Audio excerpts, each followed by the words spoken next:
Chapter 773, Additional Development. William Sykes. A land steward. Klein inwardly repeated the response he got before turning the topic of conversation towards the flag and the White Rose War. After a short chat, he politely bade farewell and walked towards the other exhibits with Walter and Richardson. He continued his own tour of the exhibits, as though his encounter from before was completely trivial, a conversation that was purely coincidental.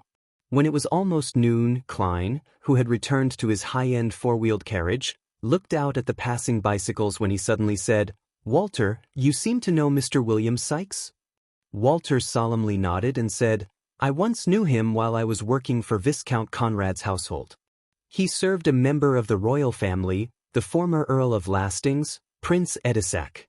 He didn't conceal anything, and he described William Sykes's background in detail. "He was once in service of Prince Edisac? He's living quite a good life after the prince passed away because of the great smog of Backland. I wonder what manor he's the land steward of. Perhaps he knows some secrets?" Klein gently nodded and didn't probe further. He was wondering if he should find an opportunity to investigate William Sykes. If William Sykes really knows something, the royal family's faction wouldn't leave him be. Or perhaps he is part of that faction. In short, investigating him will be a rather dangerous matter.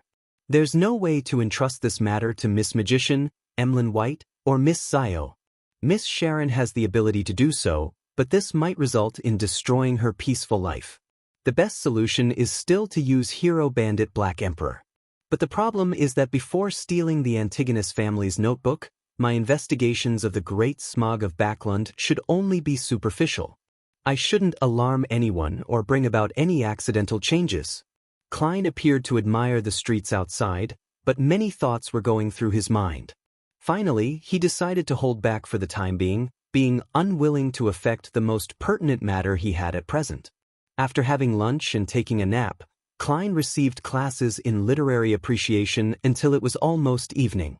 After sending away his teacher, he was just about to head to the second story's dining hall when he suddenly heard the doorbell ring.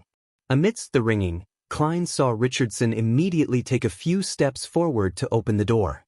Standing outside were two police officers in black and white checkered uniforms. From their epaulets, one of them was a high-ranking inspector, while the other was a sergeant. "Officers, how may I help you?" Richardson asked on behalf of his employer. The high-ranking inspector was a thin man and had his black hair hidden under his peak cap. His sideburns had a little color as he swept his gaze into the house before warmly saying with a smile, "I'm here for Mr. Dwayne Dantes. There's a case that involves him and his butler." "What is it?" Klein slowly walked to the door. "I'm Dwayne Dantes." After introducing himself, he asked politely, "Officers, how may I address you? If the matter is a little more complicated and needs more time, why not come to my parlor? We can discuss it over tea." The other police officer, the sergeant, was an elegant lady. She was clearly interested in taking up the offer as she looked at the high-ranking inspector, awaiting the decision of her superior.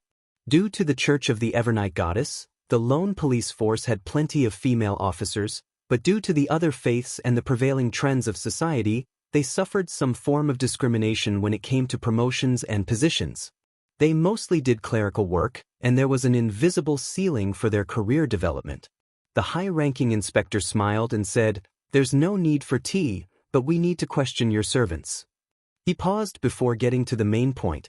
"Mr. Dwayne Dantes, do you know a person by the name of William Sykes? I got to know him this morning at the Royal Museum." Klein vaguely sensed that some sort of unexpected development had occurred as he asked, "Did something happen to him?" The high-ranking inspector wiped away his smile and said, "He's dead. He died at a hotel near the Royal Museum." "He's dead?" Klein didn't hide his puzzlement and shock. "I just met him, and he's dead? Had he already been targeted?" The inspector nodded solemnly and said, "Yes, the cause of death is rather complicated, and we aren't ruling out the possibility of murder." "What about his female partner?" Klein frowned as he asked. "He had a female partner when I met him. That lady was his mistress. When she left the hotel, William Sykes was still alive. This can be confirmed by the attendants at the hotel because they had later sent him red wine." The inspector simply shared the situation and said, "After leaving the Royal Museum, where did you go?" "I came back here directly. I had lunch, took a nap, and attended lessons. My servants, neighbors, and literary appreciation teacher can prove that," Klein frankly replied. He then turned his head to Richardson and said, "Bring Walter here." Soon, Walter walked down from the second story with a white glove and answered similar questions. After receiving Dwayne Dantes's permission, the two officers questioned the rest of his servants, but they failed to find any problems. They didn't stay for long, politely bidding him farewell and visiting the other neighbors. Klein's appetite wasn't affected by this matter as he went to the second story to enjoy his dinner. Time quickly flew by as he spent the rest of the time reading books and newspapers. Before sleeping, Klein took in the scenery outside the window as he awaited his valet, Richardson, to take away the fruits in the room. Suddenly, he asked without turning his head, "What did Walter do in the afternoon?" "He was busy handling various matters. He never left," Richardson answered softly. Klein nodded gently without asking further. He began suspecting if he had been overthinking matters. He slowly exhaled before getting into bed. In the middle of the night, Klein's spirituality was triggered as he snapped awake. He pricked up his brows, left the bed, and arrived by the window. He pulled back the curtains a little. Under the dim moonlight, a figure carefully passed through the garden's trail and arrived by the perimeter walls before flipping over it. He had a broad forehead with raven-black hair and stern brown eyes. He was none other than Butler Walter. He's agile and his motions are fluid. If he's not trained, he's a low-sequence beyonder. Klein observed the scene as he made a preliminary judgment. He saw Walter's shadows follow the streets until he arrived at the manhole which Hazel often used to enter the sewers.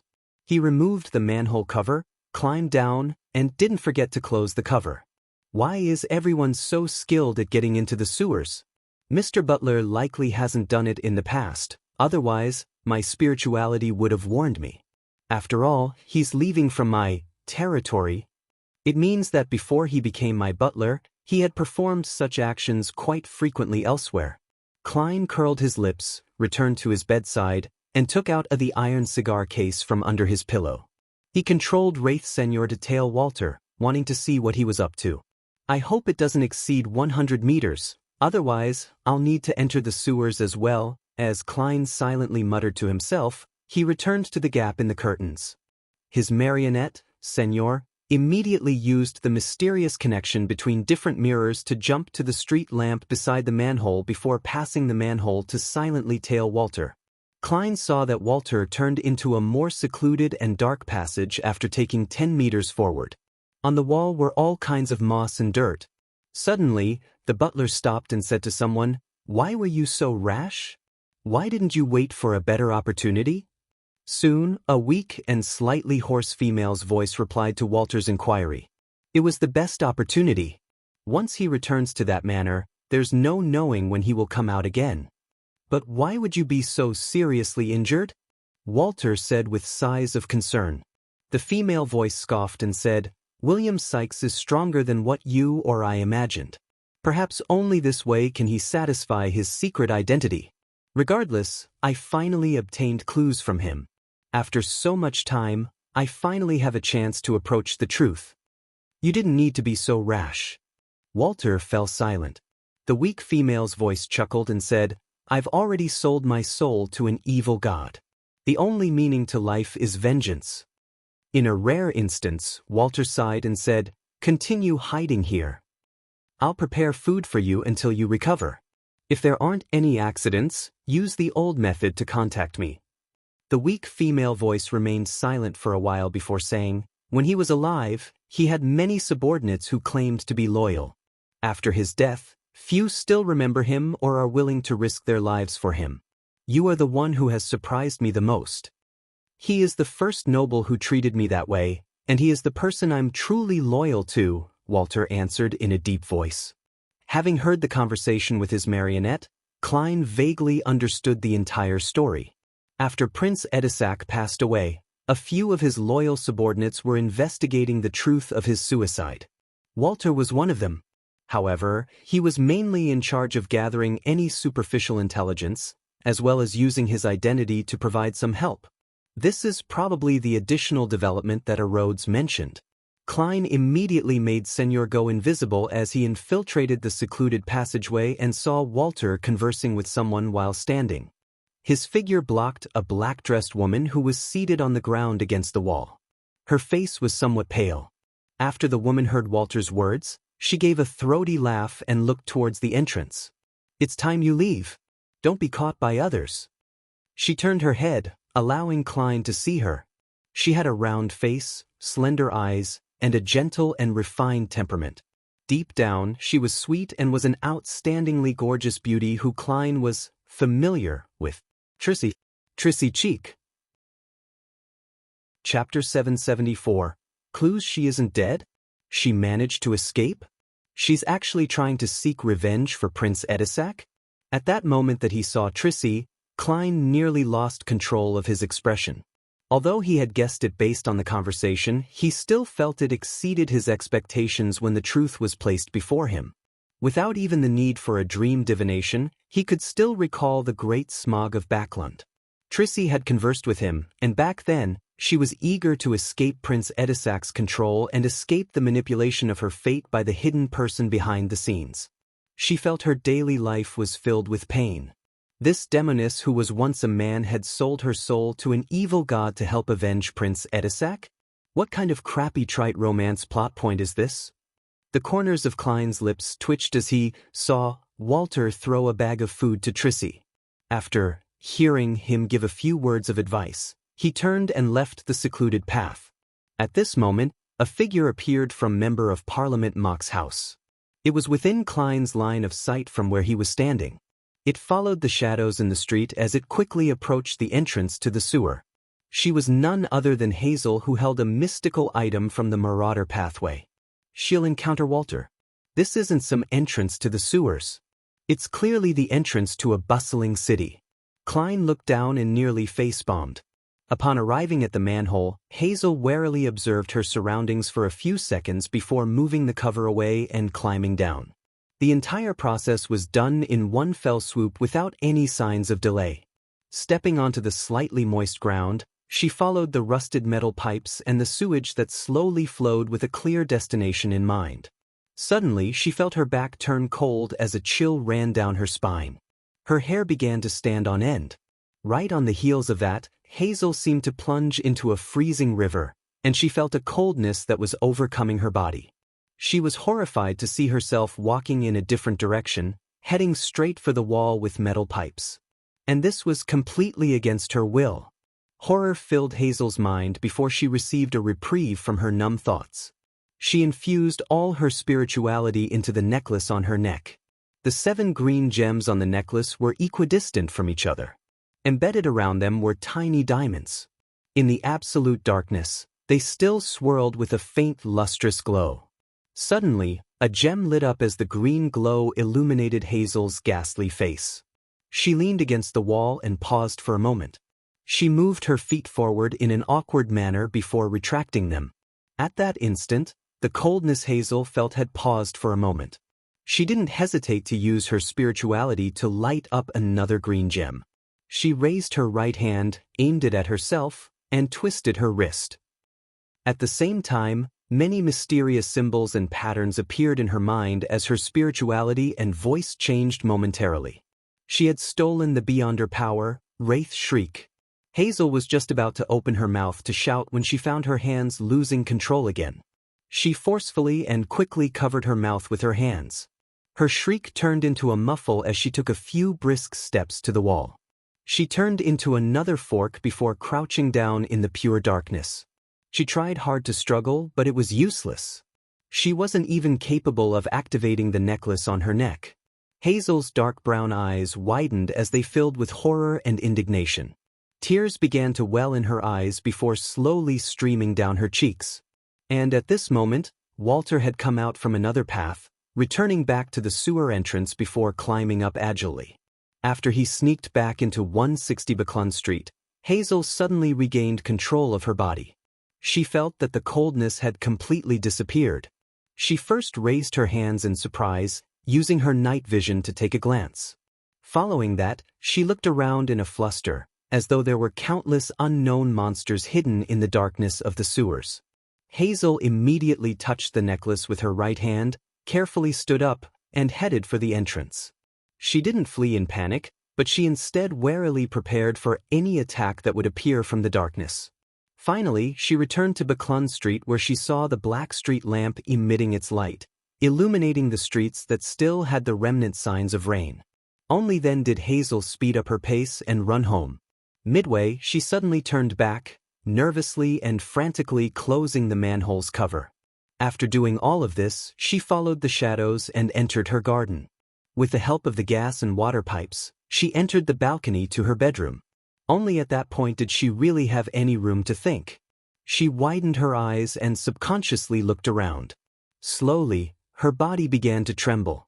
She raised her left arm, hoping to use her clothes to wipe her face, but she paused midway, switching to using a handkerchief from her pocket. Hazel still has the basic abilities needed to react. She's not a complete newbie. In the sewers, Senor appeared with his dark red coat and triangular hat as he spoke silently. Following that, under Klein's control, he went invisible again as he entered the hidden fork where Trissy was. Just as the wraith approached, the black-dressed Trissy looked up and revealed a weak but stubborn smile. From the looks of it, you have no ill intentions. That lady was quite lucky. She had sensed Hazel and discovered the wraith. Senor's figure appeared as he chuckled. Perhaps killing her will only bring you greater trouble. To be honest, he wished to report Trissy to the authorities because he knew of the evil deeds she had done. He knew how she had incited the passengers and crew on the Alfalfa, causing them to kill each other out at sea. He also knew how she had many innocent lives die ahead of time. However, after realizing that Trissy was investigating the mystery behind Prince Edisac's death, Klein had a new plan in mind. He would incite the demoness and cooperate with her on certain matters. The mystery of Prince Edisac's death was equivalent to the truth of the Great Smog of Backland. Investigating this matter is bound to be very dangerous. Roping others in will make me feel guilty, afraid that harm or even death will happen to them as a result. By getting Trissy to do it, I wouldn't have such a psychological burden. The crimes she had committed had long doomed her to hell. The only problem is that she might be using the investigations of the mystery to Prince Edisac's death for her own ploys. I have to be wary about this to prevent myself from being used, thus causing a disaster. As Klein thought, he made Senor take 2 steps forward. Trissy looked at the middle-aged before her and chuckled. Since you have ill intentions, go ahead, Mr. Senor. At this instant, the marionette senses revealed countless threads floating and flailing around Trissy. And seated in the middle was her black-dressed self with a pale face. It resembled a spider in the middle of her web, but it was filled with temptation and pity that made one approach her. You know me. The marionette halted in his footsteps. Trissy's expression was somewhat adrift as she answered in reverie, I once spent an unforgettable period of time at sea. Back then you were still a man. Klein lampooned and chuckled. Why are you investigating Prince Edisac's death? Didn't he commit suicide? Trissy immediately looked up as anger colored her face. Suicides can be different. Some people do it willingly, others are forced. No way, she really seems to mind Prince Edisac's death. Lady, have you forgotten that you were once a man? Have you forgotten the pain you were previously talking about? Don't tell me that this is the so-called Stockholm Syndrome where you end up bonding with your captor due to the minute amount of kindness they've provided? Well, I'm not a spectator, and I can't determine if she's being truthful or not. Klein made Senor chuckle. So, you believe that Prince Edisac was forced to commit suicide? You sought William Sykes to investigate this matter? The angry look on Trissy's face vanished as a miserable but beautiful smile appeared. That's right. It was he who forced Edisac to commit suicide with a spirituality obliteration bullet. However, he was also under orders by others. To obtain the final bit of pleasure, he revealed everything. He was still unable to really touch me. I even showed him my former photo. He died filled with even more misery and despair. I can't imagine what William suffered. Trissy is as twisted as she was before. Demonesses at the stage of pleasure are really filled with charms. Every expression and every action are filled with enticement. But I can tell that Trissy has already reined it in very well, only using it when needed. She has already advanced? Or is it because of love? As Klein lampooned, he made Senor ask, "Who is it?" When asking that question, Klein hadn't expected to receive an answer, but Trissy chuckled and replied, "Viscount Stratford, the Royal Guard Captain of the Royal Family." Chapter 775. Making use Viscount Stratford, Royal Guard Captain of the Royal Family. From this post, the Great Smog of Backlund does have inklings of a particular royal family faction being behind it. As for who it is, it will require investigation. Klein temporarily didn't have the time to verify Trissy's answer, so all he did was make Senor scoff. "I'm a little doubtful since you are telling me this so easily." Trissy said in a scoffing and self-deprecating manner, "That's because it's something good for me. I can tell that you and the faction you represent are very interested in the true motives of those pulling the strings of the royal family. I would be very happy if I can provide some useful clues that cause you to have conflict with them, causing the real conspirer to surface. This will aid in my revenge and also be of the greatest help to me." According to this logic, does that also mean that I can use you to investigate this matter and fish out the mastermind behind this? From that, I can allow my faction to hide in safety before it obtains any actual information. Wasn't what Trissy said meant to entice me to engage in limited cooperation with her, while she also volunteers to be the mind clearer in order to reveal the truth? She is clearly expressing her value.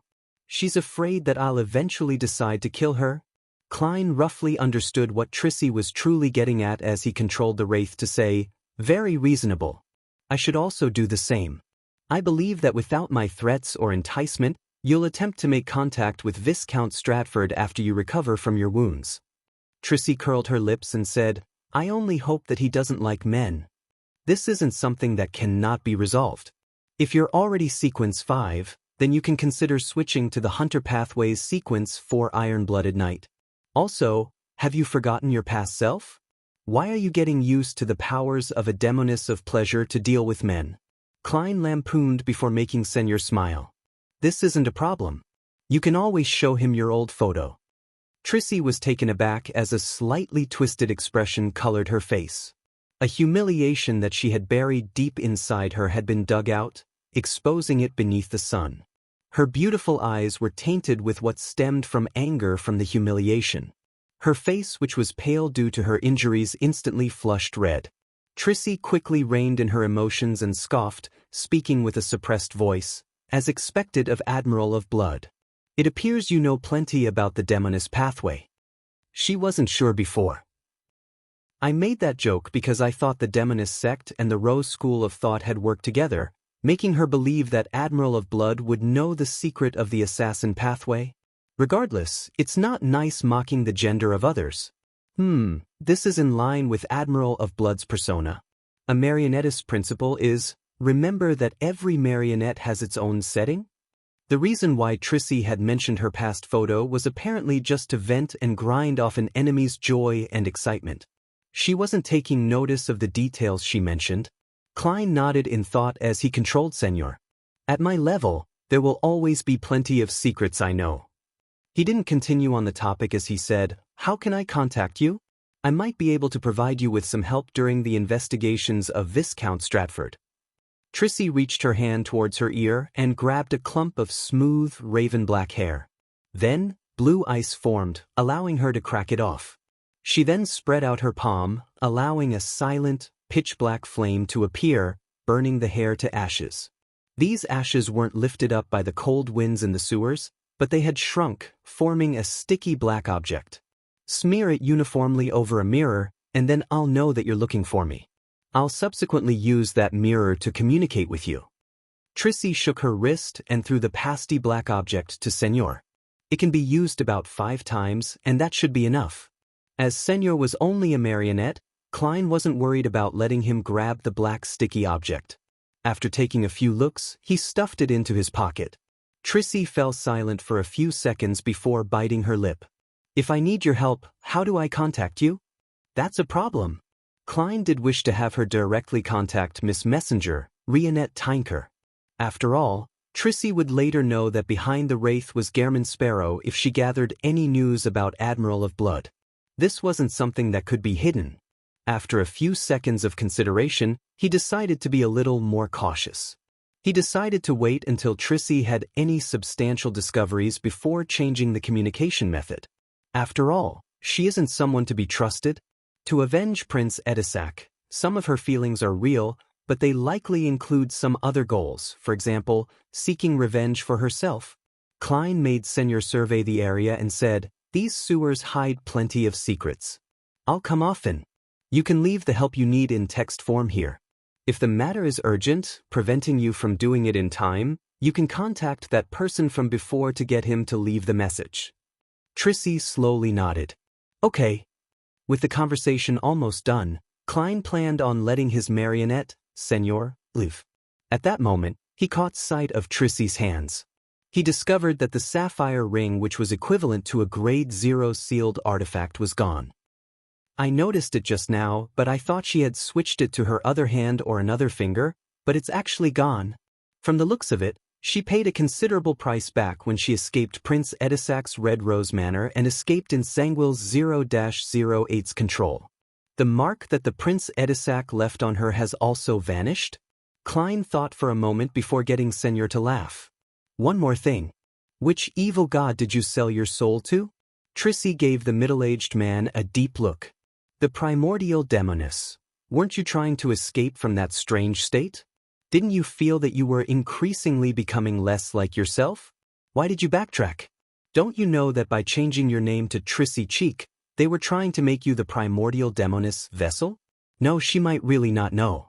She might not even know what cheek means. She did her best to escape her fate, only to plunge deeper into it.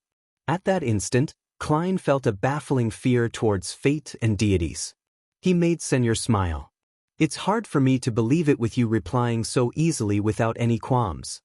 Trissy's eyes had a slight tinge of confusion as she said in a self-deprecating manner, "That's because it's a problem for me, not a secret. With one more person knowing, there might be one more chance of a solution presenting itself. Even if the chances are slim, it's better than nothing. While solving the problem, there's also a high chance that you'll be finished." Klein didn't continue the topic as he said after some thought, "When you approach Viscount Stratford and the mastermind behind all of this, take note of any coincidences that often happen around you.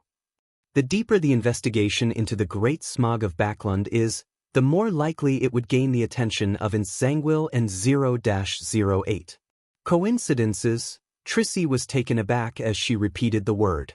At that instant, she recalled all the coincidences she had encountered back at Red Rose Manor. Amidst her thoughts, she suddenly looked up, only to realize that Admiral of Blood Senor had vanished. The next morning, Klein woke up punctually, and with the assistance of Richardson he wore his coat. Just as he arrived in the dining hall, he saw Walter standing by the door, politely awaiting his arrival.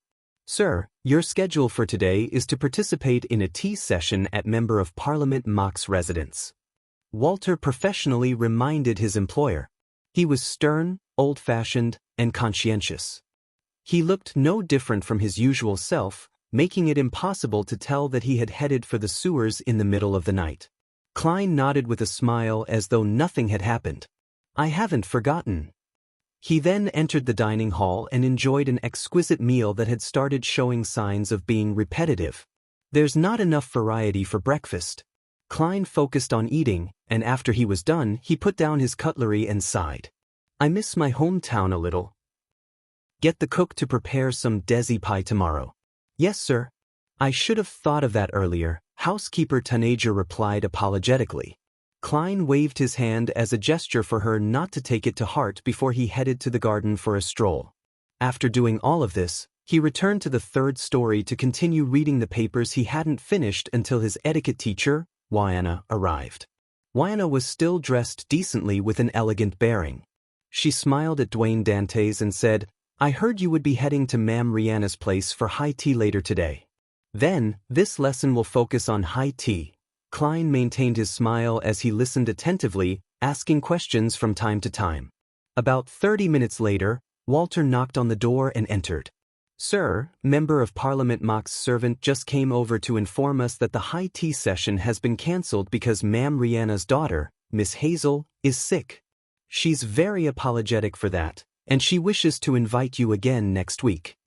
Hazel is sick? A result of last night's fright? It's not impossible if it's an ordinary person, but a beyonder has their physical qualities enhanced.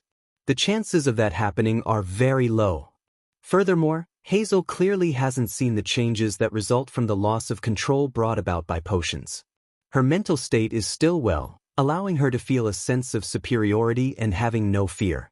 Even if she was frightened, it wouldn't result in any psychological ailments. Ailments? Sequence 5 of the Demoness pathway can make people around them get infected with ailments. Last night, Trissy secretly released her ailment after seeing a stranger enter the sewers? And as a wraith, Senor wasn't affected, so I didn't discover it. Such a problem isn't too serious.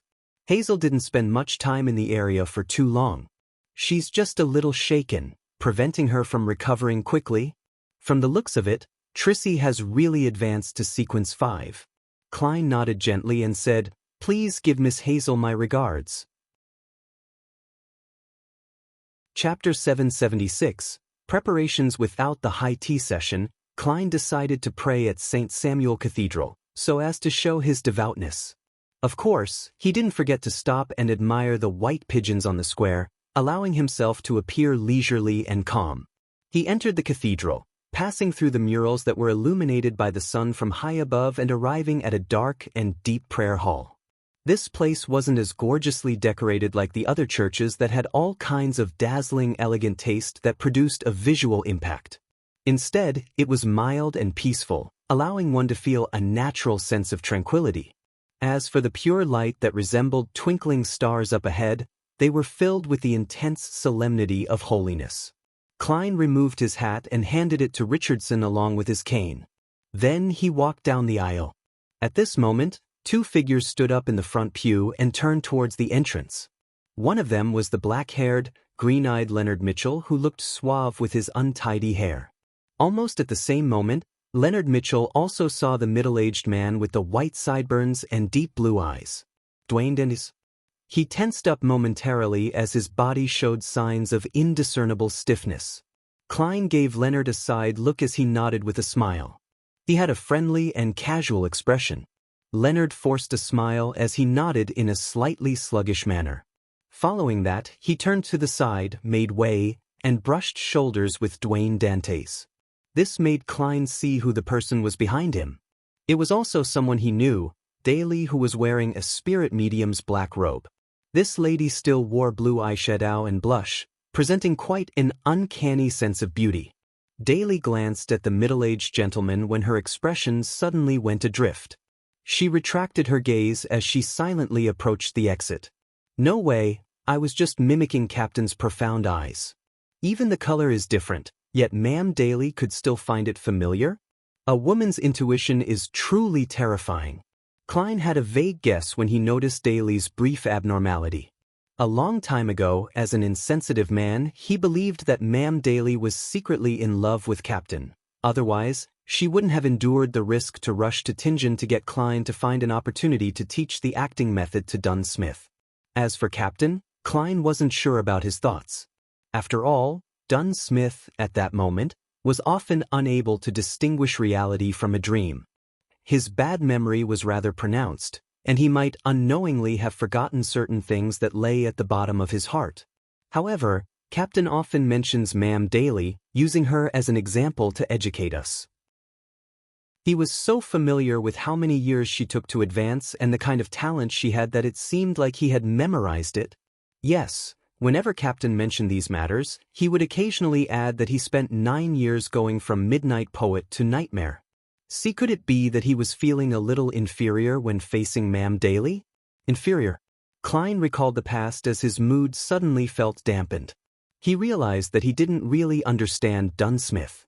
He didn't understand how many things the man had hidden inwardly. And Ma'am Daly isn't much younger than him. She appears to be very open and doesn't care about marriage. Klein silently sighed and reined in his thoughts.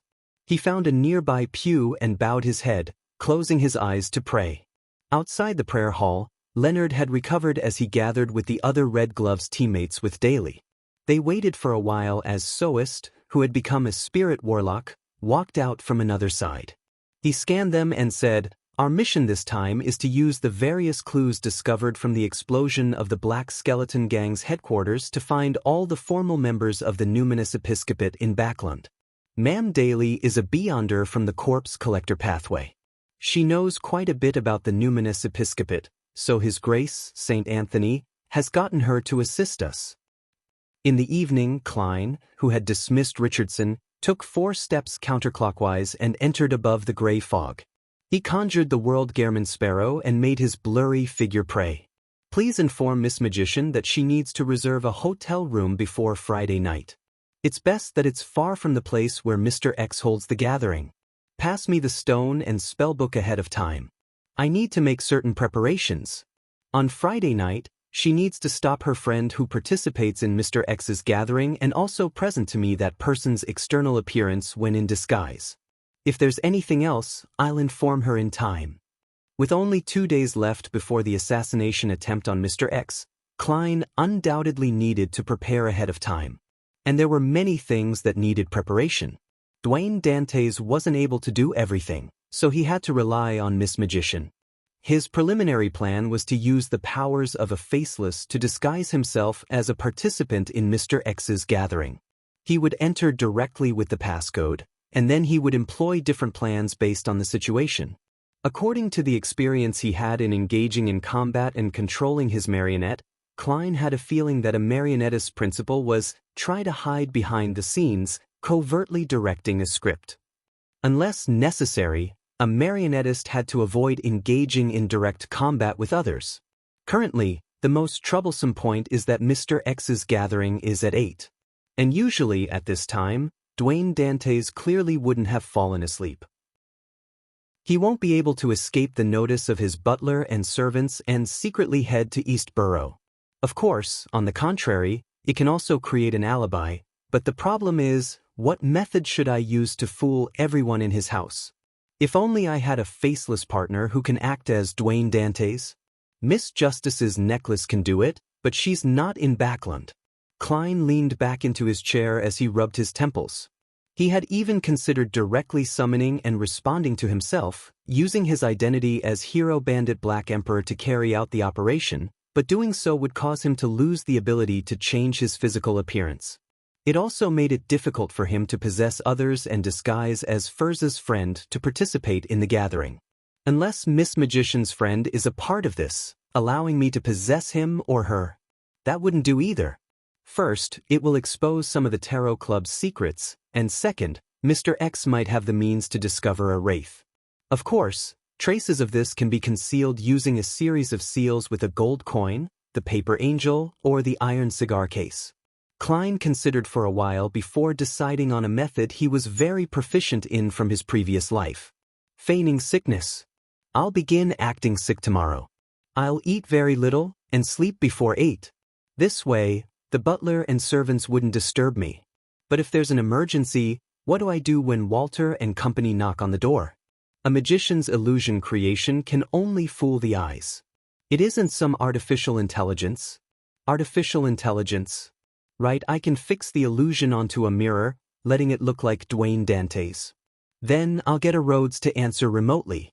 With this in mind, Klein's thoughts suddenly opened up. I have to say that a Rhodes can be quite useful at times. After a poignant comment, Klein returned to the real world. He walked to the desk, took out pen and paper, and began drawing a picture comprising of symbols that implied secrecy and mystery prying. Just as he finished his final stroke, the room's lighting dimmed suddenly. The full-body mirror first turned deep black before silver light surfaced. Loanese text appeared one after another. Great Master, your loyal and humble servant, a Rhodes, heard your summoning. Was I late? There's something new every time. Klein shook his head in amusement. No. How tolerant you are of me, Great Master. You can ask your question. Words neatly appeared on the mirror. Klein thought for a moment before saying, I plan on eliminating the Aurora Order Oracle, Mr. X. Do you have any suggestions?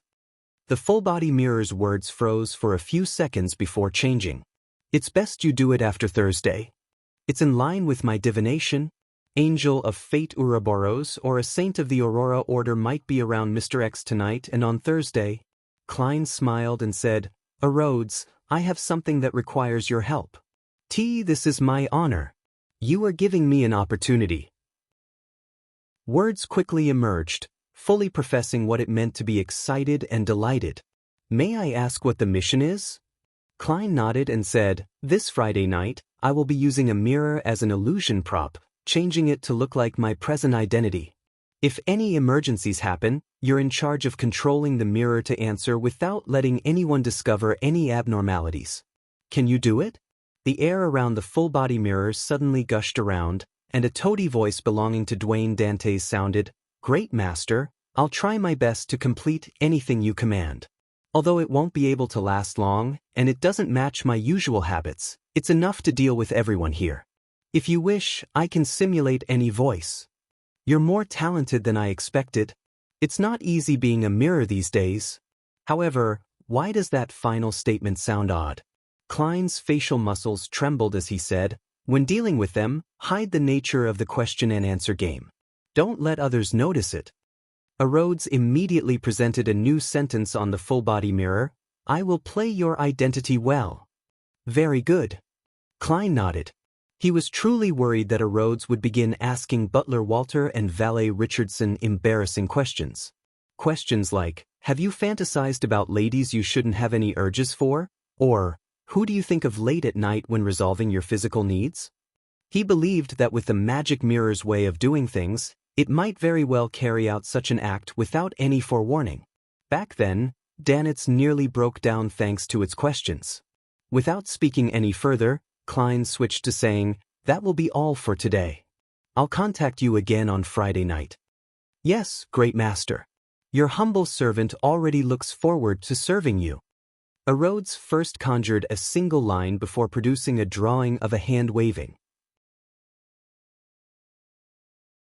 Chapter 777. Sick and crazy setup on Friday afternoon, Klein, who had skipped a literary salon because of his feigned sickness, arrived above the gray fog once again. In front of him was a hard-covered, palm-sized notebook which was bronze green in color. It was Laymanow's Travels which the magician Furs had provided. After flipping the item which was closer to a spellbook over to a certain page, Klein looked at the yellowish-brown page, raised his hand, and summoned the sea god scepter from the junk pile. As he injected some of his spirituality into Laymanow's Travels, making it light up with a faint luster, he made the blue gem on the scepter's tip emit a bright light.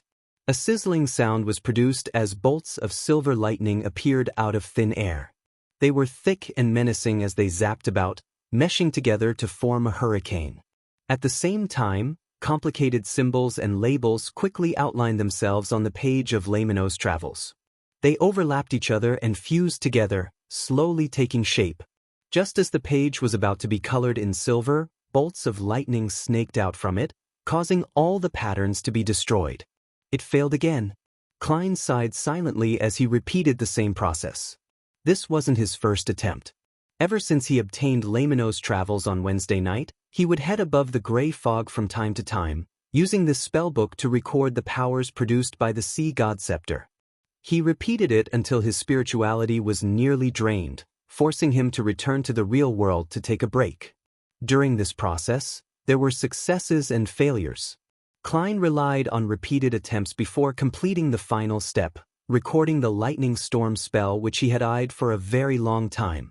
This was a demigod power of the Sailor Pathway. Before that failure, Klein had failed nearly 20 times. It could be said that his luck was terrible. After repeated failures, he was delighted to see a silver luster spread across the yellowish page at the 5th attempt.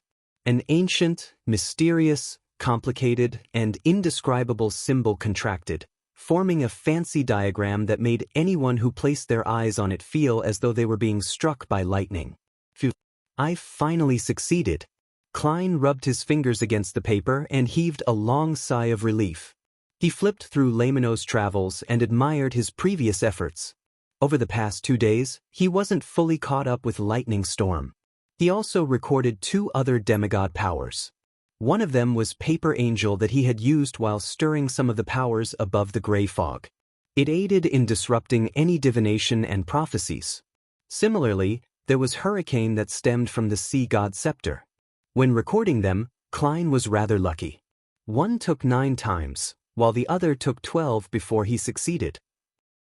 As for Flight, Glide, Lightning Strike, and other powers that didn't reach sequence 4, they only required him to do it once or twice. Therefore, Klein had almost filled the entire book. This spellbook isn't very useful to unaffiliated Beyonders. It needs plenty of time and patience to record a sufficient number of powers.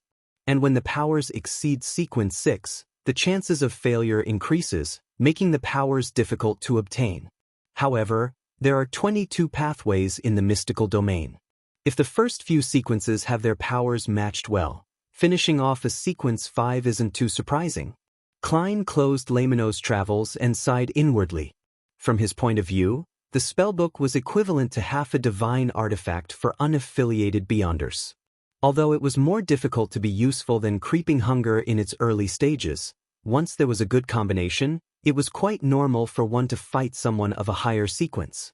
However, among Beyonders who were supported by major factions, Lamino's travels would be ridiculously powerful. This was because it could record a demigod's powers. As long as they wish, a demigod can repeat the power again and again.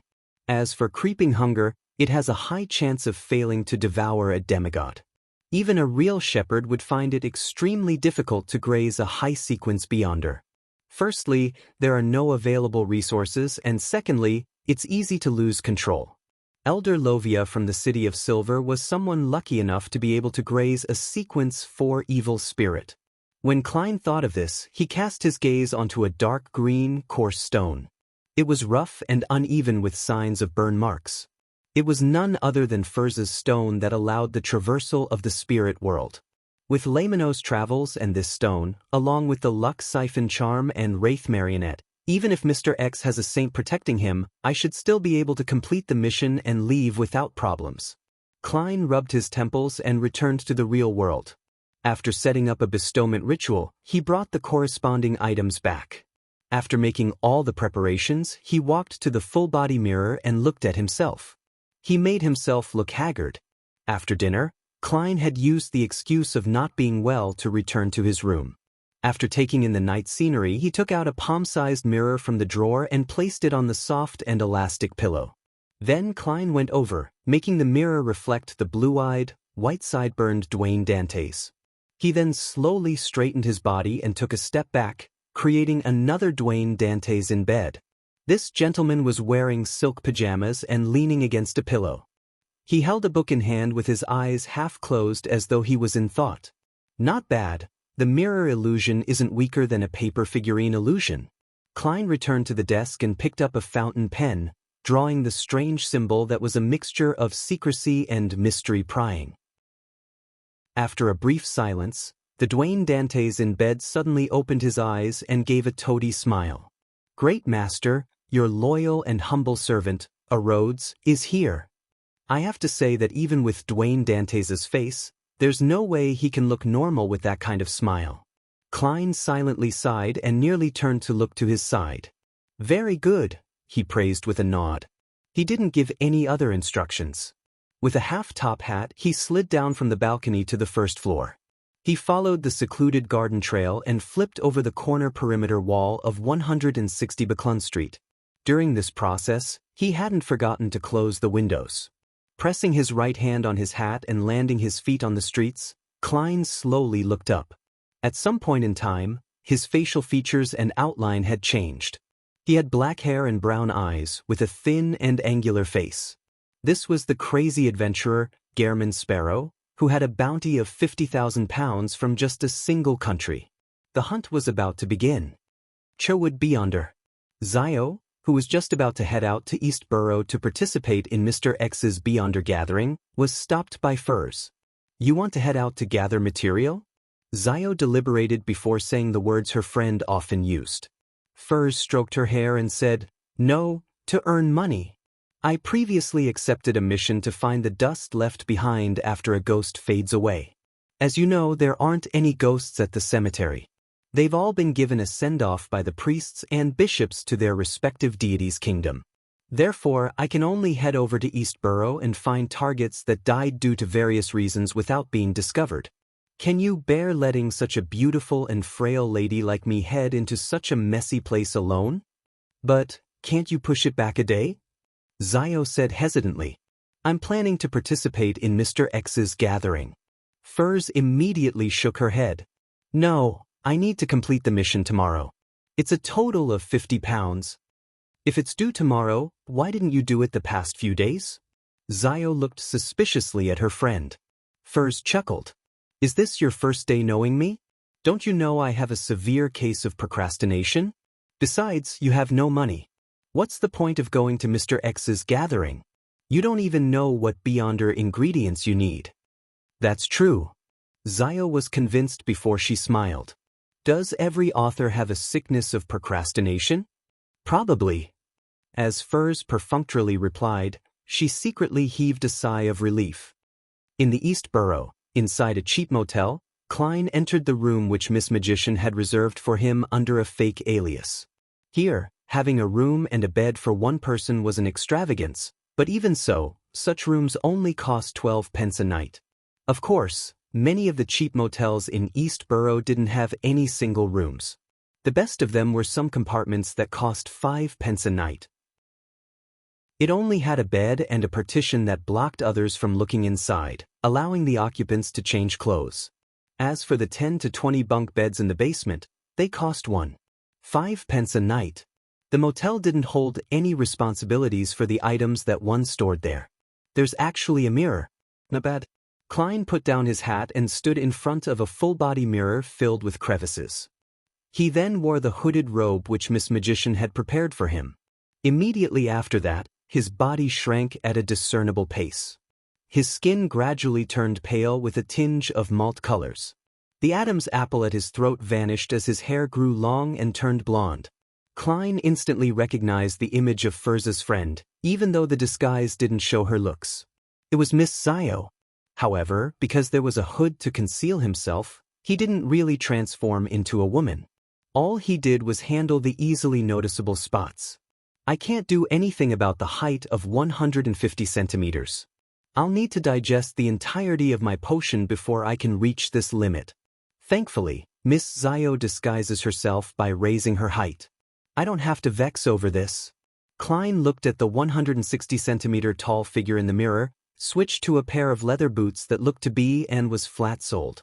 After donning the disguise, Klein hooded himself and silently left the single room from the window.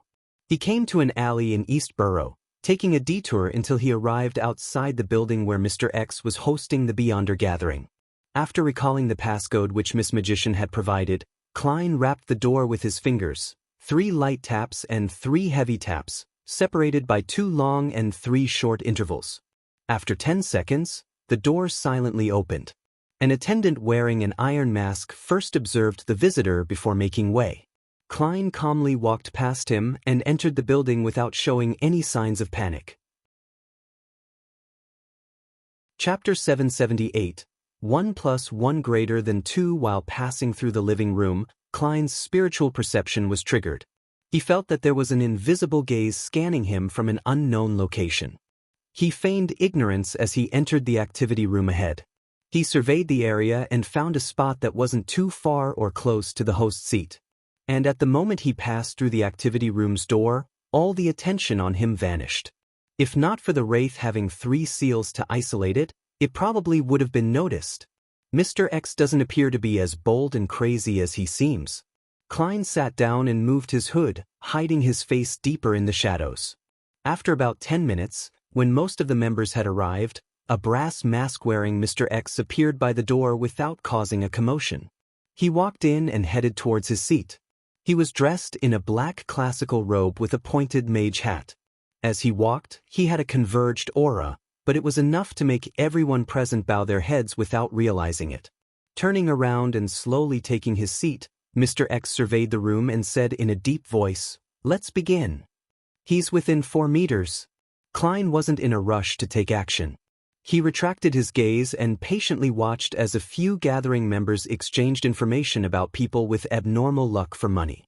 Occasionally, Mr. X would reply. Time ticked by as the gathering's focus went from Mr. X's act of handing out rewards to the transactions between the members.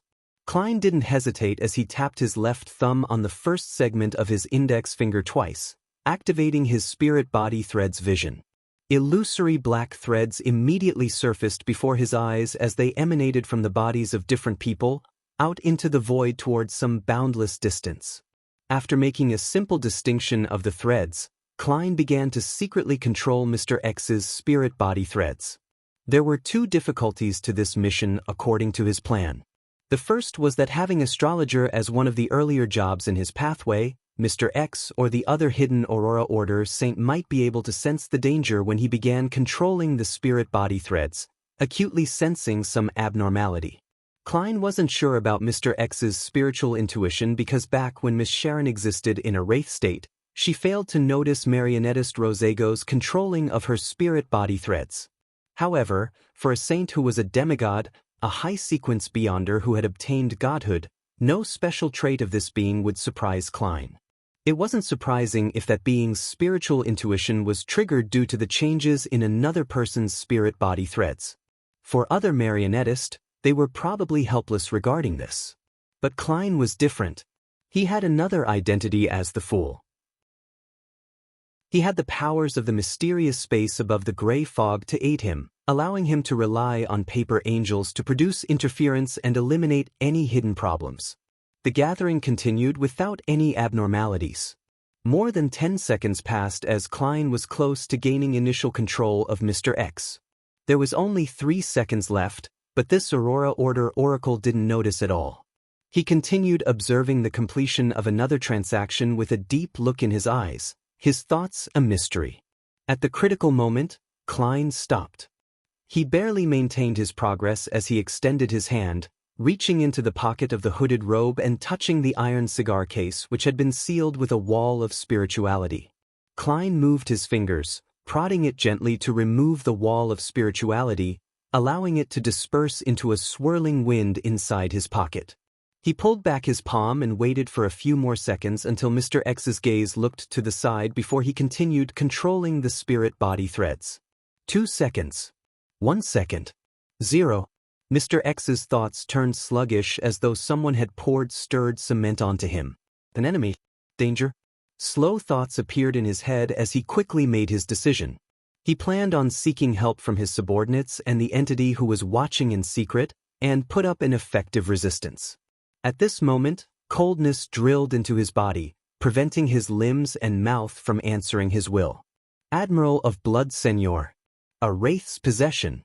There were many flaws to a marionettist's control of spirit body threads. The biggest problem was the target immediately realizing that there was a problem once initial control was attained. They would then have the ability to carry out any contingencies. If it was one-on-one without anyone around them, Klein could naturally use the target's increasingly impeded state to effectively disrupt and interfere with any resistance they put up. But if the target had any aids, it was very difficult for a marionettist's control to fool others. It required help from the environment or partners to conceal the matter without exposing it. And on this point, a wraith who was able to possess a target and forcefully control them was the best support for a marionettist. The reason why Klein didn't directly enter a state of initial control was because he needed to release the wraith. After the initial inspection at the door, the vigilance in the activity room at the gathering location was definitely lower. Mr. X's eyes widened as his thoughts turned sluggish. His instinctive attempt to shout was blocked by his throat and mouth, silencing him completely. His attempt to raise his hands also slowed down as they reached for a porcelain teacup by his side. This completely violated his will. It was because of the cold aura that occupied every corner of his body. Marionettist. If this continues, I'll die silently. Mr. X immediately controlled his spirituality as he constructed complicated symbols and labels in his mind. He was just about to open a traveler's door, which was also the door of teleportation, to escape the marionettist's control range. Compared to that, a wraith's possession was relatively less dangerous. But amidst his sluggish thoughts, the illusory symbols and labels failed to appear all at once. Instead, they appeared one stroke after another in a discontinuous manner and at an insufficient speed. Seizing this opportunity, Wraith Senor, who was possessing Mr. X, under marionettist Klein's control, simply moved Mr. X's head, changing his seating position. Such an action instantly interrupted the formation of the traveler's door. Oh no! Reaction is too slow. Will be interfered by the Wraith. Use mystical item? Mr. X's eyes filled with blood, but none of his subordinates around him noticed it. Even the one watching in secret didn't notice any abnormalities. As for the gathering members who were interacting and trading, they lowered their voices because of his change in seating posture. At that moment, the activity room was filled with people. Although there were Beyonders everywhere and many were his assistants, Mr. X found himself in extreme solitude and was helpless. He didn't even know who was attacking him or where the attacker was sitting.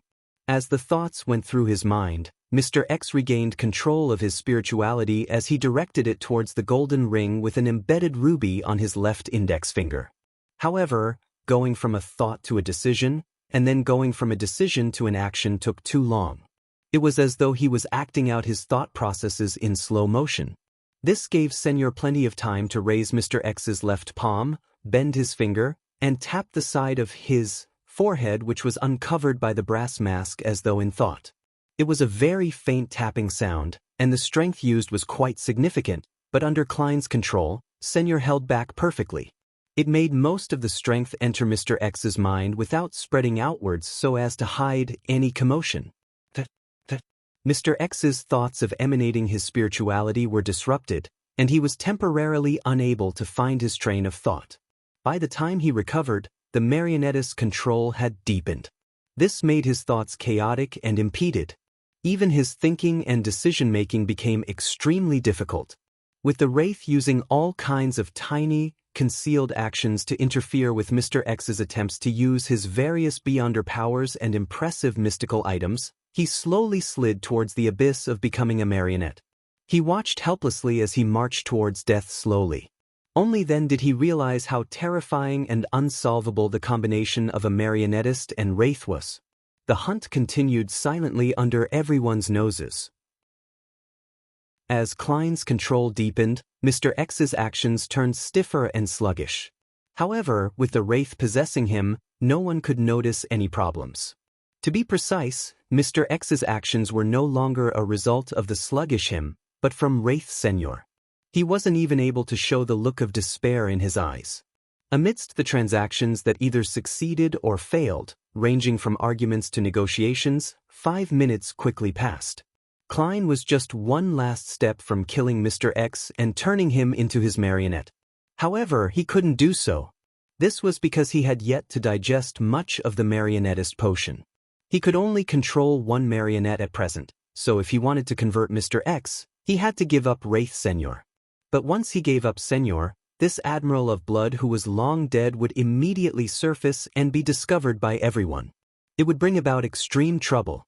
Similarly, if Klein didn't give up his Wraith marionette had and assassinated Mr. X while he wasn't able to resist, he needed to consider the Aurora Order Saint who was lurking in the shadows.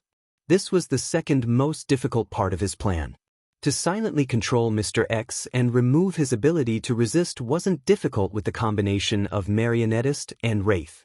The way to kill him wasn't difficult as well. Mr. X in his present state could easily be finished off by Klein with an air bullet. The difficulty was in leaving safely after pulling off such a stunt. This actually required sufficient patience. Time slowly passed with Klein appearing calm despite his tense nerves. He pretended that he wasn't interested in the items that appeared as he kept silent the entire time. Finally, when the gathering came to an end, Mr. X said in a deep voice with complete normality, "The end." His words were succinct, just like the way he ended the previous gathering. This was what Zio described to Furs. As the gathering's members stood up one by one, Klein mixed in among them, looking inconspicuous. At the same time, he reached his hand into his pocket, and he flipped open Lamino's travels based on his sense of touch. Chapter 779. One shot. The three types of paper in Lamino's travels clearly had different textures. The white paper that could only record sequence 7, 8, and 9 powers was thin, smooth, and flat. The yellowish-brown goatskin which could record sequence 5 and 6 powers were very pliable like tanned leather. The three charred yellow pages that could record godhood powers were thick and textured. Together, they allowed someone to quickly distinguish between them simply from touch. Klein's fingers quickly found the thick and textured 3 pages as he gently pinched the middle page. Although his pocket wasn't large enough, preventing him from fully opening Lamino's travels, the hooded robe was personally modified by Furs herself. The pocket had plenty of space, allowing the palm-sized spellbook to be flipped to a right angle. As Klein used his palm to prevent Lamino's travels from closing, he used his finger to slide across the corresponding page's surface. The surface had slight bumps and depressions, making the strange patterns and symbols that were filled with mystery and ancient vibes be directly presented in his mind. He injected his spirituality into it. This charred yellow page recorded a demigod power of the storm pathway, Hurricane. Klein wanted to use it to create chaos, so as to interfere with the Aurora Order's saint who was lurking in the darkness. By doing so, he could seize the opportunity to assassinate Mr. X and escape with the help of the wind. Aside from this goal, the chaos could also effectively hide his tracks. By letting the members of the gathering scatter, and with everyone's identity being a mystery, doing so made everyone be a suspect.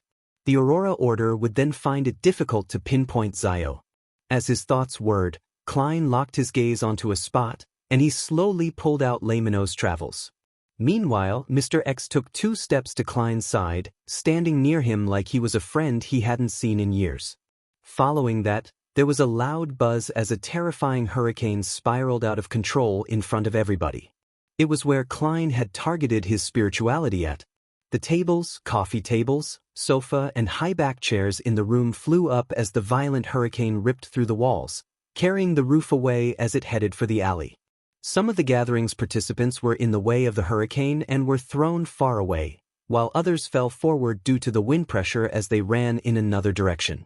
If Klein hadn't purposely controlled the timing and direction of the hurricane, not only would Mr. X's old house be destroyed, but even the series of condominiums around it would suffer damage. As for the gathering participants, they would have been swept up in the hurricane, having their survival depend solely on luck.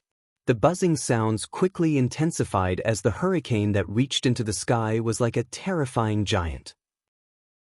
It stomped across the alley towards the street, leaving nothing behind in its wake. Klein was similarly swept up as he and the possessed Mr. X were thrown onto another street. During this process, as both of them were standing close to one another, along with how a wraith could float, these could control the target's body to a certain extent even with the hurricane. Therefore, the distance between Klein and Mr. X ultimately stayed within 5 meters. His control of the spirit body threads had never been terminated. In midair, with the howling winds in his ear, Klein suddenly yanked at his chest with his right hand, tearing away the hooded robe's surface, reached under his arm, and drew death knell. Although in Mr. X's current state where just air bullets alone could finish him off, Klein decided to be cautious. He was afraid that certain mystical items on his body would suddenly be triggered, just like Admiral of Blood Seigneur's necklace. When hunting, it was necessary to do his best. Klein's vigorous action of drawing his revolver had obviously affected his control of the spirit body threads.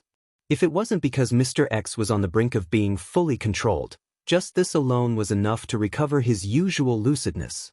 However, even so, Mr. X's thoughts were no longer impeded as his mind sped up. He attempted to resist, but with Wraith Seigneurs possessing him, it had forced his efforts to be in vain for a brief moment. Then Mr. X's eyes reflected an enemy who swooped downward. It was a thin face with pronounced facial lines. In his vision, the person coldly cocked the revolver, pointing the black barrel at him. Bang! Klein didn't hesitate to pull the trigger as the gunshot was drowned by the howling winds. Mr. X's head jerked backwards as though an invisible hand had pressed onto it. His head and brass mask shattered into pieces, splattering red and white liquids everywhere. It was a lethal shot. Death knell had sounded the knell for him. Plop. After the shot, Klein fell to the ground on his back. With a thud, Mr. X landed beside him as the blood and fragments that scattered in midair had strangely flowed back, gathering by his neck and forming a head filled with cracks and crevices. This was the ability of a wraith. At that moment, the hurricane was starting to disperse, and the huge commotion had undoubtedly caught the notice of faraway demigods. Inside the Holy Wind Cathedral, the new Backlund Archbishop, deep blue officiant Randall Valentinus, instantly flew out of his room as he floated in the air. Klein, who had fallen on the ground, noticed that the wind pressure had weakened. With death knell in one hand and Laymanos travels in the other, he flipped the latter to the first yellowish-brown goatskin page. After obtaining the spellbook, he realized that there were a few pages recorded in it, with one of them being Traveler's Door. Klein originally imagined that it was a coincidence, but on careful thought, he found it inevitable. This was because Laymanos travels belonged to the ancient Abraham family. They wielded the apprentice pathway and several corresponding mystical items, so they had the resources to easily record a traveler's powers. After all, this was something very, very useful. At that moment, as long as the Traveler's Door was formed, Klein could leave unharmed with Mr. X's corpse that was being possessed by Wraith Senior. He hadn't used it in the building, because it was possible that the Aurora Order Saint might intercept it. Furthermore, Mr. X was also a traveler. He had a chance of successfully escaping via Traveler's Door. Therefore, Klein didn't dare risk it before he was completely dead. At that moment, Klein's vision went black as he realized that the surrounding streets were filled with a pitch-black and strange liquid. They surged over and quickly coagulated to form a strong cage. In such darkness, shadows began to come alive as cold gazes landed on him. A demigod's power. The Aurora Order does have a saint nearby. There's no way to directly teleport away. Klein's heart tensed up as he calmly flipped Laymanos Travels to the charred yellow page. Sizzle. A silver python snaked out of thin air, embroiling itself with the darkness as it illuminated everything. Lightning storm. The coagulated pitch blackness shattered instantly. And without any hesitation, Klein stuffed his death knell-wielding right hand into his pocket, pinching the dark green stone that was filled with burn marks. Door. He chanted in ancient Hermes with an abnormally calm tone. A light blue brilliance burst out as Klein's figure rapidly turned into a blur. Even Mr. X's corpse, which had come close to grab onto his shoulder, had experienced similar changes. The two figures instantly turned invisible as they vanished from the spot. They quickly departed into the spirit world with overlapping saturated colors, pulling off an ingenious escape. In the shadowy alley with the flattened gathering building which had planks, rubble, clothes, and all kinds of random items strewn all around, someone harumphed. Damn it! At this moment, the other gathering members had already fled the street. From far away in the sky, a sonic boom could be heard. Zio and Furs, who were searching for ghosts in East Borough, were alarmed by the sky that suddenly lit up. They hurriedly looked into the distance and saw the silver forest that seemed to bloom like a forest. The twisted form and sense of horror had left them trembling despite the distance. They didn't even dare look straight at it. What happened over there? Zio mumbled as she exchanged looks with Furs blankly. Furs actually had a guess, but she found it difficult to believe. This was because it had far exceeded her expectations of the World Gehrman Sparrow's strength. In a dark alley, Klein appeared out of thin air with Mr. X's corpse as they landed on the ground. He wasn't flustered at all. He kept Death Knell in his pocket and then took out another book. Grozel's Travels. Smith. Klein smacked the book written by Dragon of Imagination Ankwelt onto Mr. X's face, staining the cover with blood. Moments later, Mr. X's corpse vanished, leaving behind Wraith Senior in his dark red coat and old triangular hat. Right on the heels of that, Klein put away Grozel's Travels, flipped open Laymanos Travels and made another charred yellow page face up. Suddenly, a bright light emitted from the book as an illusory angel with 12 wings flew up and landed on Klein. All of this happened in an instant before darkness returned to the alley. Only the dim moonlight continued illuminating the area silently. Klein immediately took out another metal bottle, poured out the blood stored inside, and uniformly smeared it across Lamino's travels. After doing all of this, he put away everything else, pulling away the hooded robe and throwing it beside him. A scarlet flame immediately soared up, burning the tattered robe clean. Meanwhile, Klein silently grew another 10 centimeters as he transformed into a relatively ordinary appearance. Then he identified his bearings with the help of the stars, and he picked up a fallen branch to assist him as he quickly toured through the dark and deteriorated streets, returning back to the cheap motel. At this point, he still had no idea what additional weakness he had been given. Inside the single room in the motel, Klein changed into his own clothes, turning back into Gehrman Sparrow. Seeing this thin and cold-looking crazy adventurer in the mirror, he fell silent for a few seconds, picking up the half-top hat and wearing it. Above the flattened building, Church of Storms Cardinal, Backlund Diocese Archbishop, deep blue officiant Randall Valentinus, who had failed in capturing anyone, looked down in silence for an extended period of time. 160 Backlund Street. Upon seeing the visitor outside, Butler Walter asked in surprise, "Your Excellency, why are you suddenly here? Is there something?" Bishop Electra chuckled and said, "I heard that Dwayne is sick, so I'm here to visit him. Perhaps he will quickly recover under the goddess's blessings." Chapter 780. Extract. Walter came to the third story and rapped on the master bedroom's door. "Who is it?" Dwayne Dantes' slightly weak and hoarse voice sounded. Walter turned the doorknob, opening a tiny crack in the door. "Sir, Bishop Electra is here to visit you. Do you wish to meet him in the living room or activity room, or should he be invited directly to your bedroom?" Usually, visitors weren't permitted to enter the master's bedroom. This was rather impolite, but visiting the sick was an exception. After a brief silence, Dwayne Dantes replied, "Invite him into the bedroom." "All right, sir." As Walter gestured Richardson to urge a maid to prepare some tea, he walked down and invited Bishop Electra of the Church of Evernight up. Soon, Electra entered the bedroom and saw Dwayne Dantes lying in bed, looking haggard. "Richardson, get the bishop a seat," the pale Dwayne Dantes said with a smile.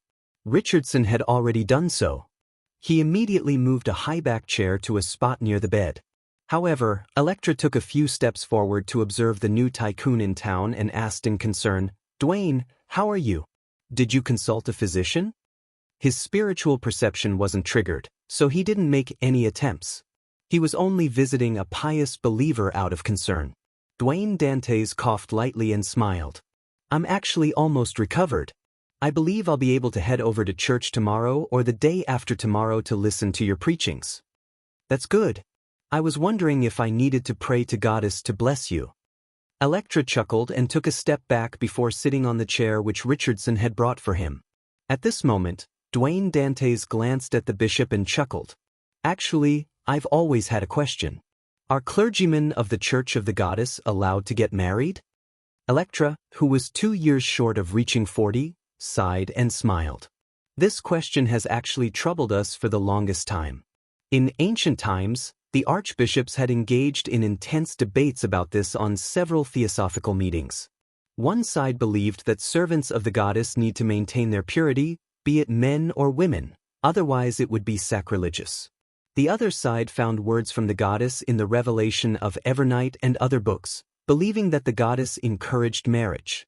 She encouraged equality between both sexes and for them to have normal contact. Hence, clergymen should be an example of this, and not be a negative example. By doing so, that would be the greatest respect towards the goddess. In recent times, this question has basically been shelved. The church doesn't ban or encourage it. The only request is that married clergymen are not to let their families live in the cathedrals. Dwayne Dantes nodded slowly as he curled the corner of his lips. "Your Excellency, do you have a wife?" Although Bishop Electra was thin and not very good-looking, he was pleasant to the eyes. He sighed and said, hardly hiding his smile, 2 years ago, I walked down the aisle under the goddess's watch. I happened to have a child this year. I originally imagined that I would remain single my entire life in order to serve Goddess, but, as he spoke, he gave a self-deprecating laugh and shook his head. Without waiting for Dwayne Dantes to probe deeper, Electra asked, "You seem to be single as well. Are you considering the problem of marriage?" He seemed to imagine that Dwayne Dantes had such thoughts, and he directly asked, imagining that the answer was certain as he continued, "What kind of lady do you like? Perhaps I might be able to help introduce you to someone." Dwayne Dantes coughed lightly and said with a smile, "I often chose adventures to amass wealth in the past, so I wasn't willing to get married, afraid I would drag her down. I like many types of women and am not picky. I like those older than me, ones who can give me warmth and make me feel at ease." Before he finished, his valet, Richardson, wore a stunned expression. He hurriedly turned his head aside and lowered it. He felt his face burning for some baffling reason. Dwayne Dantes didn't seem to sense it as he continued, "I also like those younger than me, those who are pure and lively, making anyone who sees them feel as though it's dawn because of the radiance they aren't aware of." Bishop Electra's face suddenly froze as he raised his palm and clenched it into a fist as he held it to his mouth and coughed twice. Yet, Dwayne Dantes didn't stop. He shook his head and said with a sigh, "I also like those who were once in love or were married so that people wouldn't dare approach due to their status, women who can only be viewed from afar. They are so charming that each action of theirs are so intoxicating and irresistible. I often dream." Butler Walter, who was standing nearby, trembled. He felt as though he had experienced a dream that he didn't wish to wake up from despite opposing it greatly. He had no idea if it was a good or bad dream. Dwayne Dantes was about to continue to describe further, but he stopped producing any sound after opening his mouth. He then chuckled softly. "That's all very normal. When humans are at their limits and are under the influence of their senses, they often have some abnormal thoughts. As long as they're repressed while acting in line with one's will, it wouldn't feel like torture. One would still be a husband, a good father, a good man. That's very reasonable. When I'm incensed, I often have irrational thoughts, but few people will turn them into reality." Bishop Electra ingeniously changed the subject. As for Butler Walter and Valet Richardson, they revealed looks of contemplation. The bishop didn't stay long. After drinking a few sips of the marquee black tea that the maid delivered, he got up and bade farewell, leaving Dwayne Dantes's residence. The room quickly turned quiet as the window at the balcony silently opened. Klein, who had changed back into Dwayne Dantes, agilely leaped inside. "Thankfully, I returned in time. If I allowed Rhodes to continue speaking, Bishop Electra would probably renounce a pious believer like me. Perhaps I'll even discover Walter and Richardson hanging from their rooms tomorrow morning, and the streets would have rumors of Dwayne Dantes being a pervert." Klein looked at the fake Dwayne on the bed and sighed silently. That final response had been personally formulated by him, and he got Rhodes to read it. Of course, this was his contingency plan for the worst possible scenario. He had believed that Rhodes wouldn't have made the situation develop that far. "Welcome back, great master." The Dwayne Dantes in bed bowed and greeted. "Did your loyal and humble servant, Rhodes, do well?" Hearing the mirror stammer the question, Klein sighed and said, "It's still all right. You did pretty good. However, try not to agitate others when chatting." I will take note." The fake Dwayne Dantes rapidly vanished as a small mirror appeared on the pillow.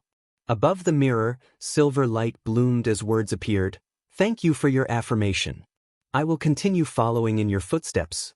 I look forward to being of service to you the next time." After a goodbye expression was sketched out, the mirror returned to normal. Klein went close to it and put away the mirror before entering the bathroom attached to the master bedroom.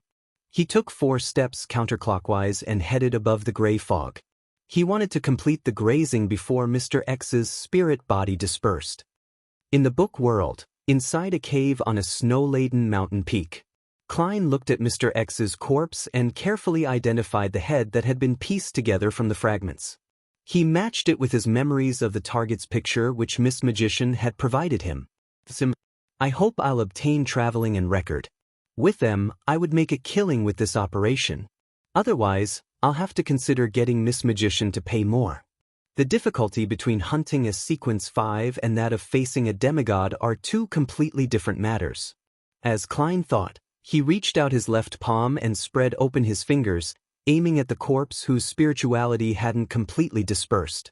Creeping hunger quickly transformed back into its original form, looking as though it was made of thin human skin, two eyes split open in the middle of its palm. Its pupils were bright red, as though they were dyed in blood. Amidst a cold and eerie wind, Mr. X's significantly dispersed spirit body and the resplendent beyonder specks of light that resembled the Milky Way drilled into Creeping Hunger, fixing onto a blank finger.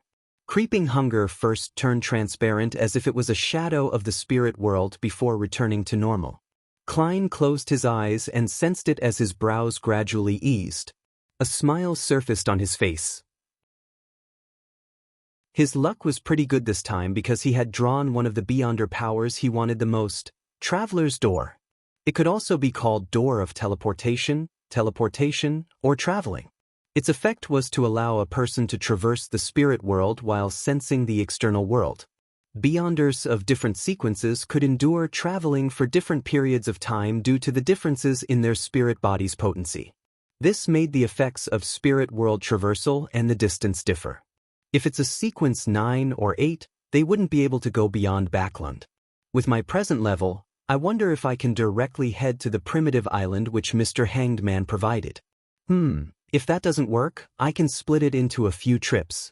Klein thought as he smiled. At this point, he realized that a traveler's strength in head-on combat was very powerful. This was because the difficulty in using short-distance traveling was about the same as flaming jump. This also meant that a traveler could keep phasing around a target, opening up and narrowing distances as they pleased. This would catch people by surprise while also preventing them from inflicting a successful blow. Furthermore, if plenty of powers were recorded and the vigilance that accompanies immediately departing once something felt amiss, Klein suspected that even with lightning storm and hurricane, he had no way of restraining a traveler in direct combat. Indeed, a marionettist should try to hide behind the shadows. As Klein thought poignantly, he cast his eyes on Mr. X's corpse. Creeping Hunger had also obtained another beyonder power. It was Door Opening of the Apprentice sequence. It was equivalent to a very weakened version of traveling and was of little value. Turning his gaze, Klein's eye noticed the ruby ring on Mr. X's hand. Chapter 781. Negative Effects. After staring at Mr. X's corpse for a while, Klein held back the urge to personally dig through his pockets for spoils of war. He made Wraith Senior take 2 steps and retrieve the ruby ring. This way, even if Mr. X carried an item with unimaginable negative effects, it would be endured by the marionette and not affect himself. After some careful inspecting, Senior held the ruby ring, 48 pounds in cash, and an ordinary pipe filled with tobacco and walked back. That's all? An Oracle of the Aurora Order only has this much? Klein was rather surprised at this scene as he nearly cursed "pauper" at him. Soon, he recovered his calm and used his reasoning to convince himself that such a situation was very reasonable. Mr. X is a traveler. He can record the beyonder powers of others. He's considered an all-rounder. Even if such a powerhouse were to have other mystical items, he would tend to record them and not carry them around. This way, he could enjoy the benefits of the powers without suffering from the negative effects. That can prevent himself from killing himself. Using this line of thought, the effects of this ring was likely to be passive or triggered. With this in mind, Klein nodded gently. He made Senior carry Mr. X's cracked and sticky head, possess him, and return above the gray fog. Sitting behind the fool's seat, he was no longer afraid of anything. He directly took the ruby ring and used the method of divination in order to determine the actual effects of the mystical item. Its name is Flower of Blood. It allows the wearer to control their body at a deeper level. As long as they don't suffer from instant death or are completely purified, hence, losing the ability to control it, they will be able to slowly recover. This is equivalent to an instinct, a passive effect. From the looks of it, my choice of delivering a lethal strike with Death Knell was the correct one. If I hadn't used all my might, Mr. X might not have actually died. He would then be able to use the extreme pain to awaken himself and escape the control of a marionettist. He had also considered his weakness of being more of a spellcaster and having a body that was insufficient in strength. This ring has flesh magic to a certain degree. It's quite useful. As Klein held the ruby ring, he rapped the edge of the model table and muttered silently. He then began probing the flower of blood's negative effects. Nearly a minute later, Klein opened his eyes and left the dream. "Oh, come on? This?" he muttered as he wore a twisted look. With dream divination, he had interpreted the flower of blood's negative effects. It involved randomly making the wearer lose all rationale and the ability to think. Great. This is in line with the true creator. Klein couldn't help but grind his teeth. A negative effect that was completely random meant that the flower of blood had no way to be used. Thinking back to the scene from before, Klein muttered to himself in an amused and peeved manner, "Mr. X actually dared to wear such a ring? That's right, people who change their faith to the true creator often don't have any facility to think. In that case, wearing such a ring wouldn't make them worse. Losing rationale isn't losing reason. It wouldn't be as bad as suddenly hurting others. But clearly he would be very rigid and foolish, acting only on instinct." Phew. Klein heaved a sigh of relief. He decided to throw the flower of blood into the junk pile and not vex over it. From his point of view, it was a piece of crap that he couldn't use, nor was anyone willing to buy it unless he sold it to the Aurora Order. However, that would only make the true creator very happy. At that moment, he caught sight of Admiral of Blood Senor who was standing beside him through the corner of his eye. Klein's heart stirred as he clapped. "Why didn't I think of that? I might not be able to use it, but I can let my marionette use it.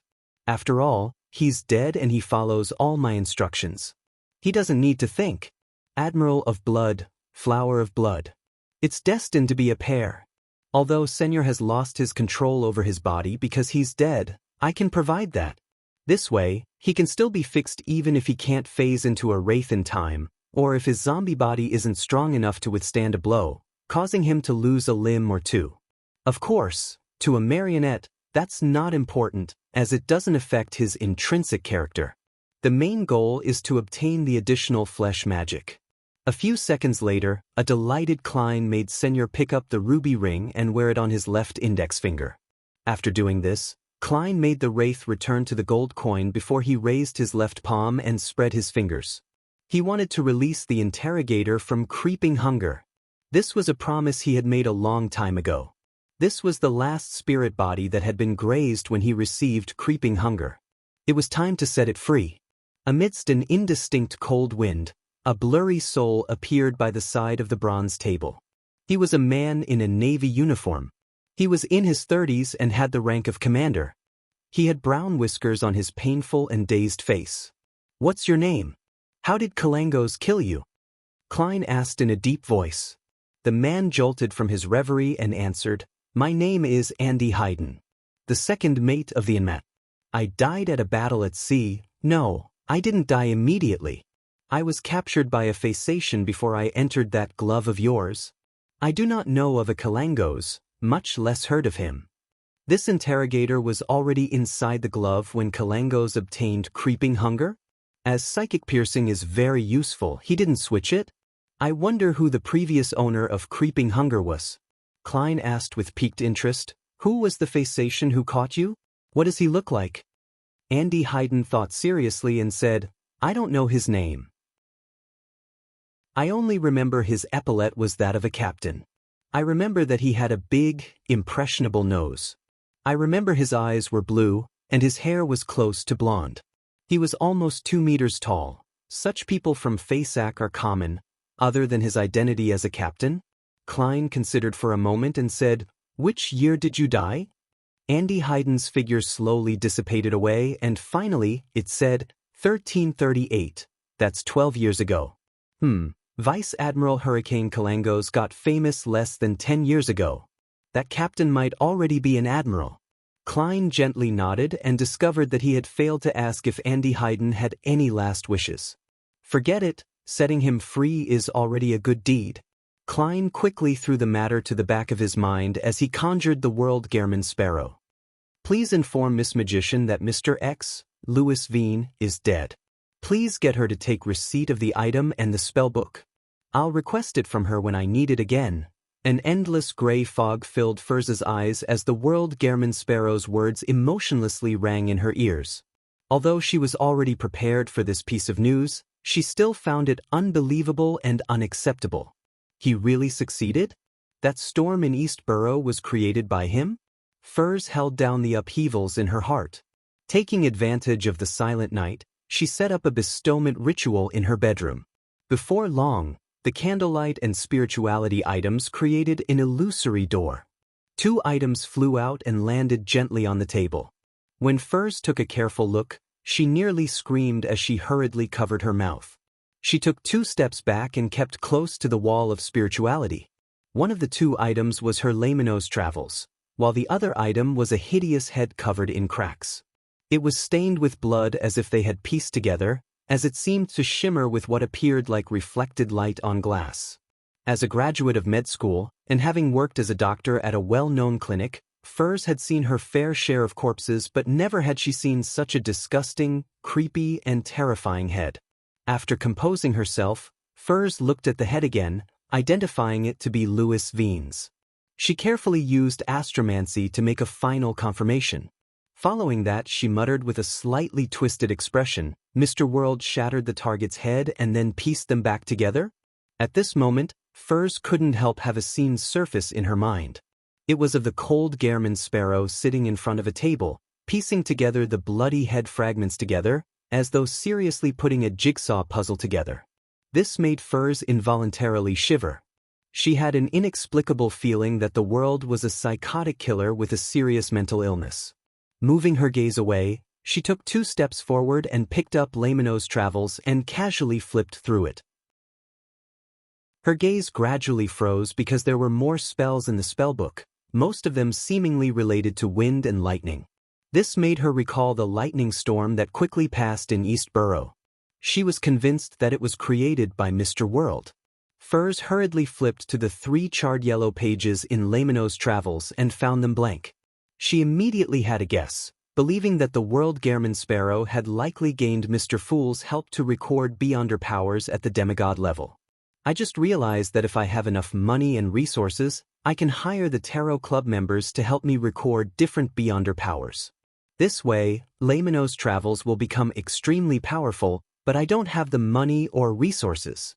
I can request for a reward from teacher this time.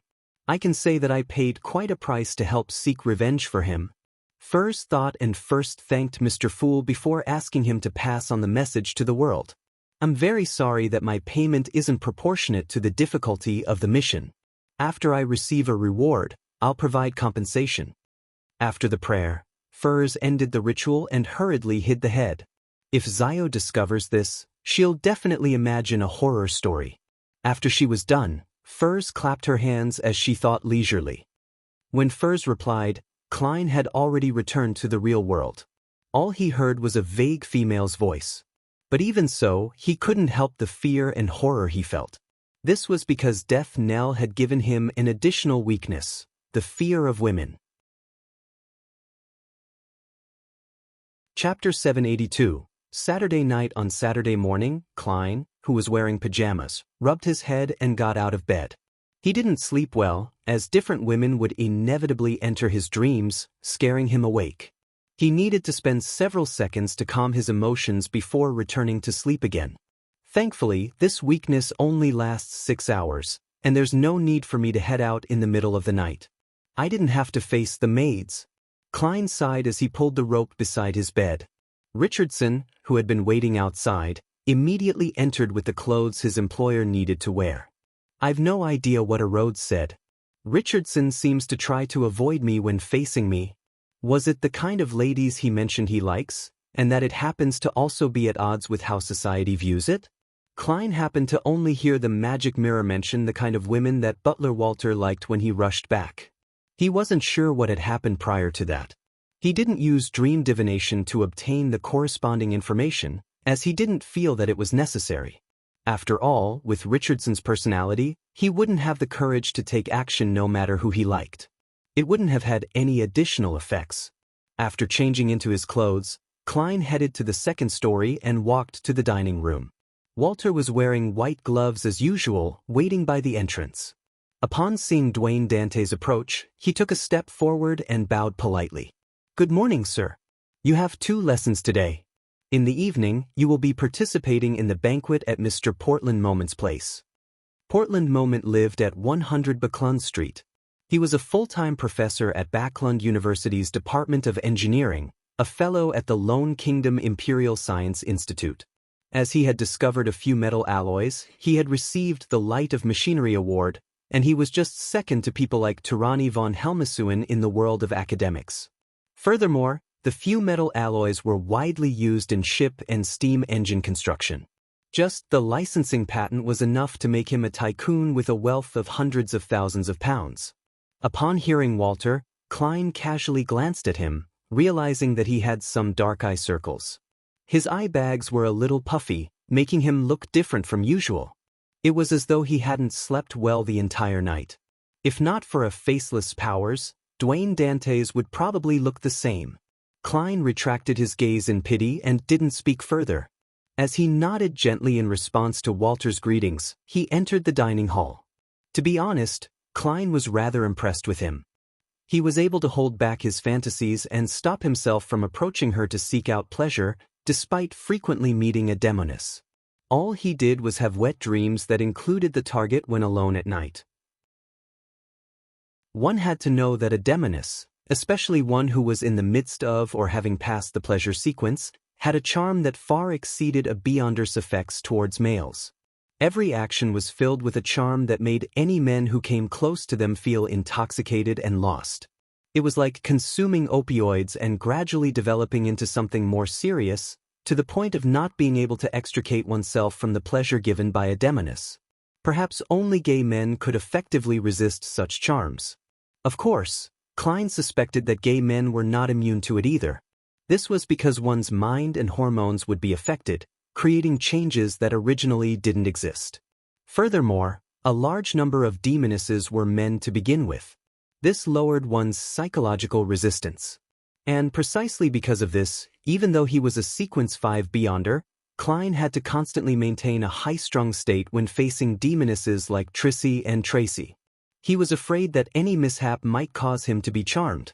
Even he wasn't immune to such effects, much less an ordinary person like Butler Walter. This wasn't something that willpower alone could resist. Although perhaps being a result of Prince Edisac's death or her own advancement, Trissy was clearly able to rein in her charms. Walter is only an ordinary person. Even if he is one, he's at best a Sequence 9 or 8. For him to maintain his present state implies how strong his self-restraint is. He's very loyal to Prince Edisac, and he loves his wife and daughter. As Klein sighed, he sat down. Breakfast today was his favorite Desi pie. The oil that effused out of it made him salivate. The sea late at night was nearly black as it was faintly dyed with a sliver of crimson red. It was calmer and quieter than in the day. The Blue Avenger was ebbing up and down in the waves like a ghost as it cruised towards the crimson moon. Alger Wilson stood at the bow, looking far away at the waves. On the surface, he appeared staid as usual, but deep down, he could hardly hold back his agitation. Ahead of him was the abyss maelstrom north of Sonia Island. As it was a dangerous vortex that was famous for appearing without any signs, no ship was willing to enter these dangerous waters. After delivering the report and leaving Pasu Island, Alger commandeered the Blue Avenger all the way north where they circled around Sonia Island and headed for this area. Midway, they had docked at a harbor for resupplies without wasting any more time. As for whether he would be suspected for heading north, Alger wasn't worried. This was because the Church of Storms was happy to have its captains head north of the Sonia Sea and the Fog Sea in order to obtain intel on the Fasak Empire, Intis Kingdom, Church of the Eternal Blazing Sun, and the Church of the God of Combat. Looking back at his ship, Alger walked deckside, took out a charm made of tin, held it in his palm, and chanted the incantation, "Storm." A blue flame soared and devoured the charm. Alger suddenly sensed a baffling affinity with all the fish in the ocean beneath him. At that instant, both parties were able to communicate at the psyche level. The tin charm was one of the items he had obtained from his resupply at Pasu Island, allowing him to have an affinity with undersea creatures, providing a crude level of psychic communication with him. Amidst his thoughts, Alger didn't think of obtaining any intel. All he did was wait for the Blue Avenger to approach the Alger maelstrom and make a second attempt. Seconds turned into minutes as Alger, who had failed nearly 100 times, finally learned from a spindle-like fish about where Obninsk's often appeared. If I didn't know that the target is near the Abyss maelstrom, I would have long given up. It's really difficult to grasp any reliable information through a brute force search, Alger concluded as he touched his pocket. He had already used up most of his affinity charms, with only 5 left. I'll have to get another batch of them when I return. Others must not discover that I've expended all these. I heard the Rørsted Archipelago's resistance has plenty. As Alger was pondering, he changed the direction of the Blue Avenger for the spot he had just learned about. About an hour passed as the Blue Avenger stopped. Alger casually took out a sealed metal bottle. This was the sanguine anesthetic gas that he had spent 130 pounds to buy from the moon. He had no doubt in regards to its effects because he had used one in the past. As the Blue Avenger was a ghost ship, it didn't need many people to man it at night. There was only one person every night who was in charge of watching the ship, preventing it from deliberately creating problems or cruising into dangerous waters. As the captain, Alger had arranged himself to be on duty that night without anyone noticing. After he was done with his preparations, he came to the door of the sailors, took out a metallic pipe, and opened the bottle. He released the gas into each room, without even sparing the storeroom which stored all kinds of sundry. It was in case certain members of the crew were playing cards in there instead of sleeping. After doing all of this, Alger, who wasn't in a rush to concoct the potion, brought the ingredients with him, changing into a diving suit that was made of shark skin. He leaped from the starboard and into the water, without causing any splashes. Under the dark and calm waters, Alger's eyes gradually turned dark blue, allowing him to see his surroundings clearly. He breathed in the air within the water comfortably as he arrived in a pitch-black deep sea. Then he used the affinity charm once again to communicate with the surrounding fish that were of different shapes and sizes. With the advice from the kind fish, Alger identified his bearings and swam as he asked, finally arriving at what seemed like an underwater volcano. The fish actually didn't know that an Obninsk stayed here. They only knew that their own kind and a number of top deep-sea hunters often disappeared in the vicinity. With his beyonder powers, Alger looked far ahead and saw the huge, black cave in the undersea volcano. Tentacles that were thicker than pythons found in a southern continent primitive forest gently flailed outwards. The huge suckers and patterned skin, as well as the cave that was several times the size of the Blue Avenger, left Alger apprehensive as he didn't dare approach. An Obninsk is at least a powerful sequence 5. Furthermore, it has a terrifying body. I can confirm that it's my target?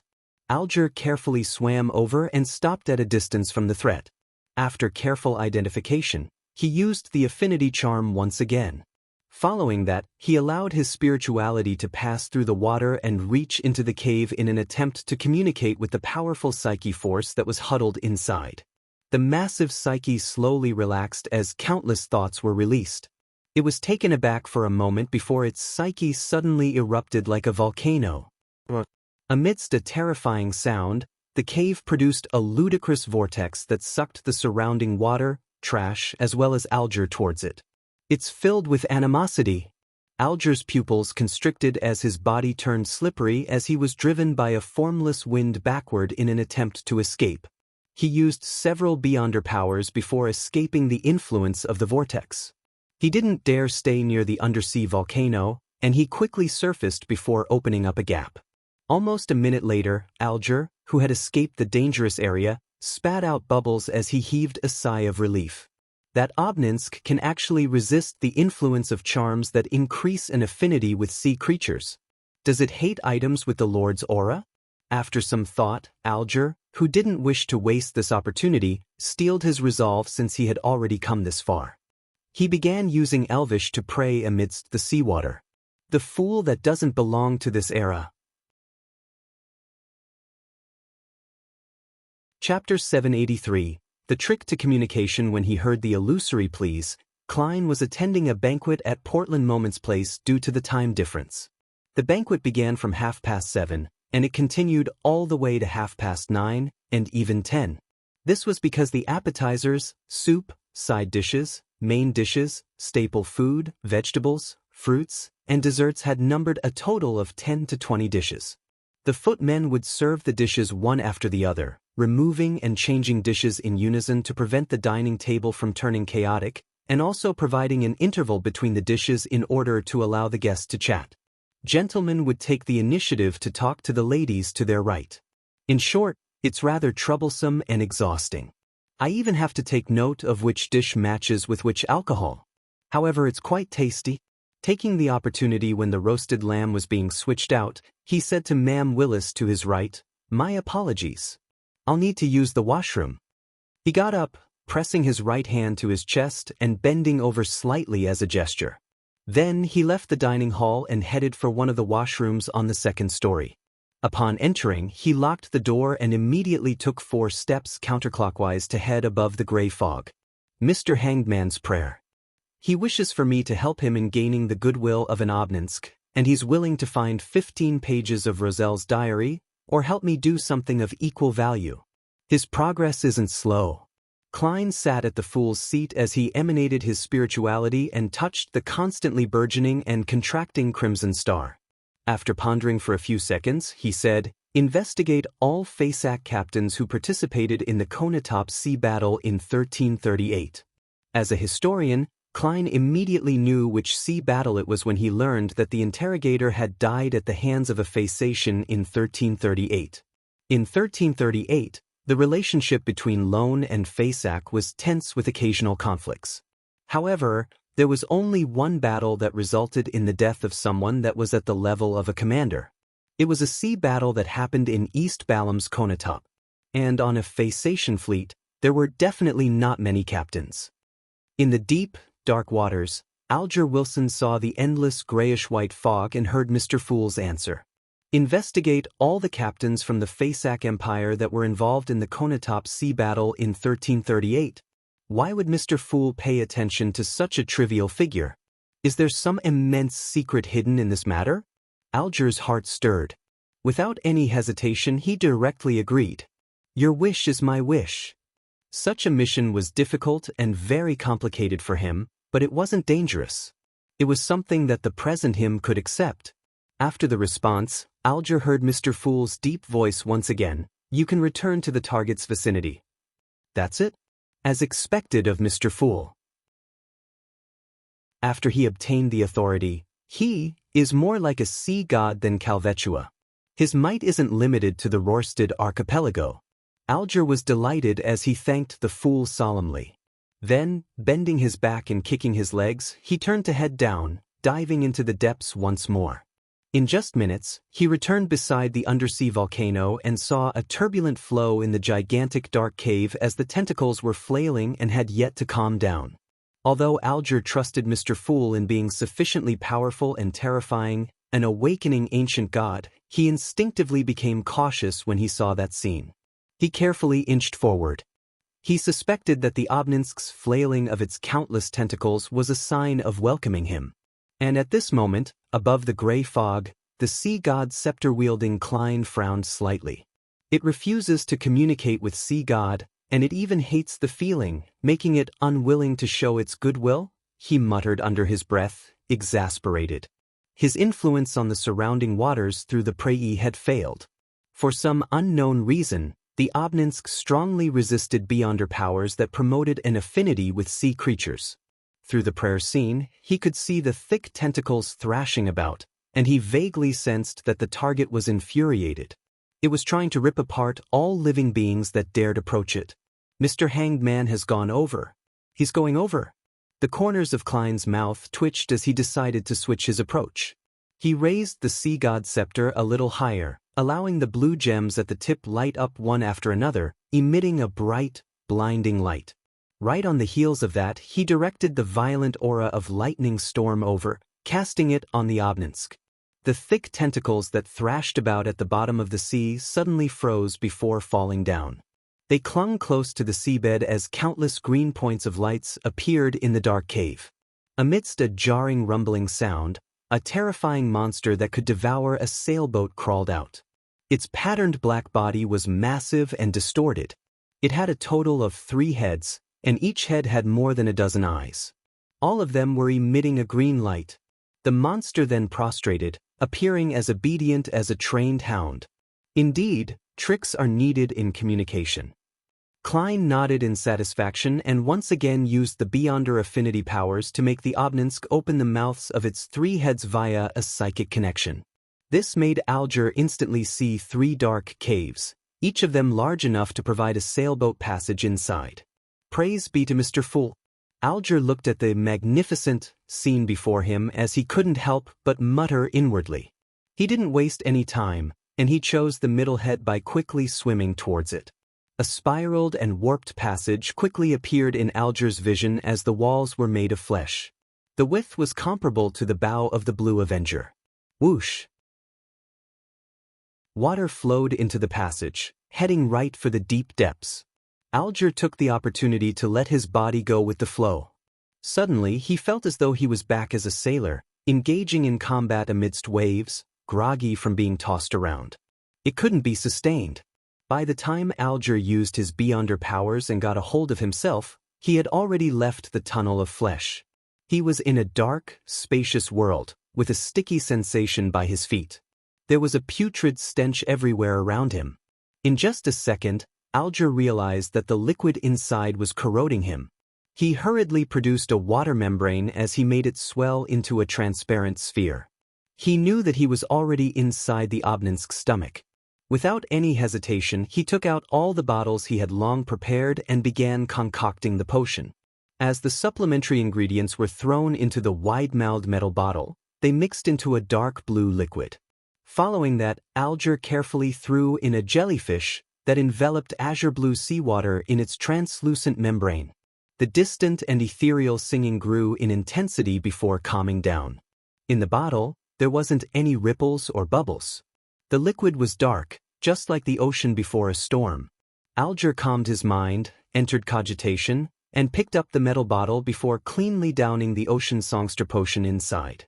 The liquid was cold as it brought about a numbness that slid down his gullet and into his stomach.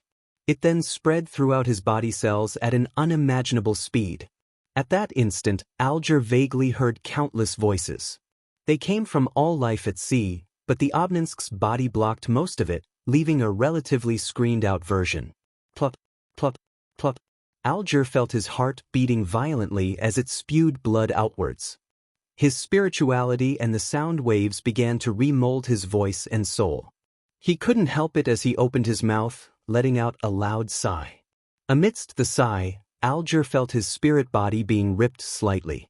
As the sound waves spread outwards, they first turned into mottled scales on his skin before pulling out long flesh tendrils that appeared like flailing tentacles.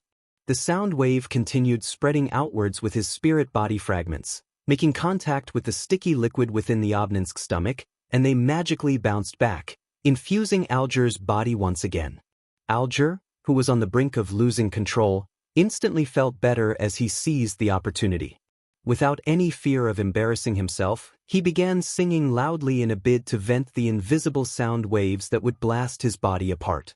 Rough, messy, off-tune singing filled with a metallic quality spread outwards, wave after wave, mixing with the numerous spirit body fragments before bouncing back on the Obninsk's sticky stomach walls. In this process, Alger was like an ingredient being baked in sound waves as he was molded into form. Finally, he regained control of his body, and he grasped his spreading spirituality. Alger closed his eyes as a smile couldn't help but appear on his face. He had completed the first goal he had for all these years, to advance to Ocean Songster. I've gained superficial control of lightning, gaining a more all-round underwater mobility, as well as the ability to use singing to affect targets. The latter ability is different because of every person's uniqueness, producing different branching paths. One of them is to use beautiful singing to disrupt an enemy's spirit body, causing him to turn adrift and fall into a daze. Another is to raise one's explosive strength, Another is to simulate a thunderous boom to leave others in awe, and another is to use chaotic and unpleasant singing to leave the enemy frustrated, causing them to lose their rationality. Alger inspected himself as his expression turned a little odd. He soon put these thoughts away, picked up his items, and swam towards the obelisk's mouth before gently tapping on the already closed mouth. The mouth slowly opened as it roared suddenly, spewing out everything in its mouth. Alger instantly felt as though he was in midair as he nearly collided with a shark. After a series of actions, he surfaced and swam towards the Blue Avenger. Only after the ghost ship's outline was reflected in his eyes did he truly heave a sigh of relief. Alger was only worried that something out of the ordinary would happen to the Blue Avenger while he was advancing. Although an hour or two wasn't a huge problem, there were always all kinds of surprises in this world. After receiving Mr. Hangman's gratitude again, Klein returned to the real world, washed, and dried his hands before leaving the washroom and walking towards the dining hall. As the fragrance of food inundated his olfactory senses once again, he slowly drew a breath as he returned to his seat with a smile. As he gestured to the guests, he sat down. At this point, it was already time for dessert. From the looks of it, I stayed too long in the washroom. I hoped that after today there wouldn't be talks about Dwayne Dantes having constipation. Klein silently muttered to himself as he smiled at Ma'am Willis to his right and said, "When I was young, I ate all kinds of strange food in the southern continent. One of them was called tennet tree plums. They taste like bland butter, just like these desserts."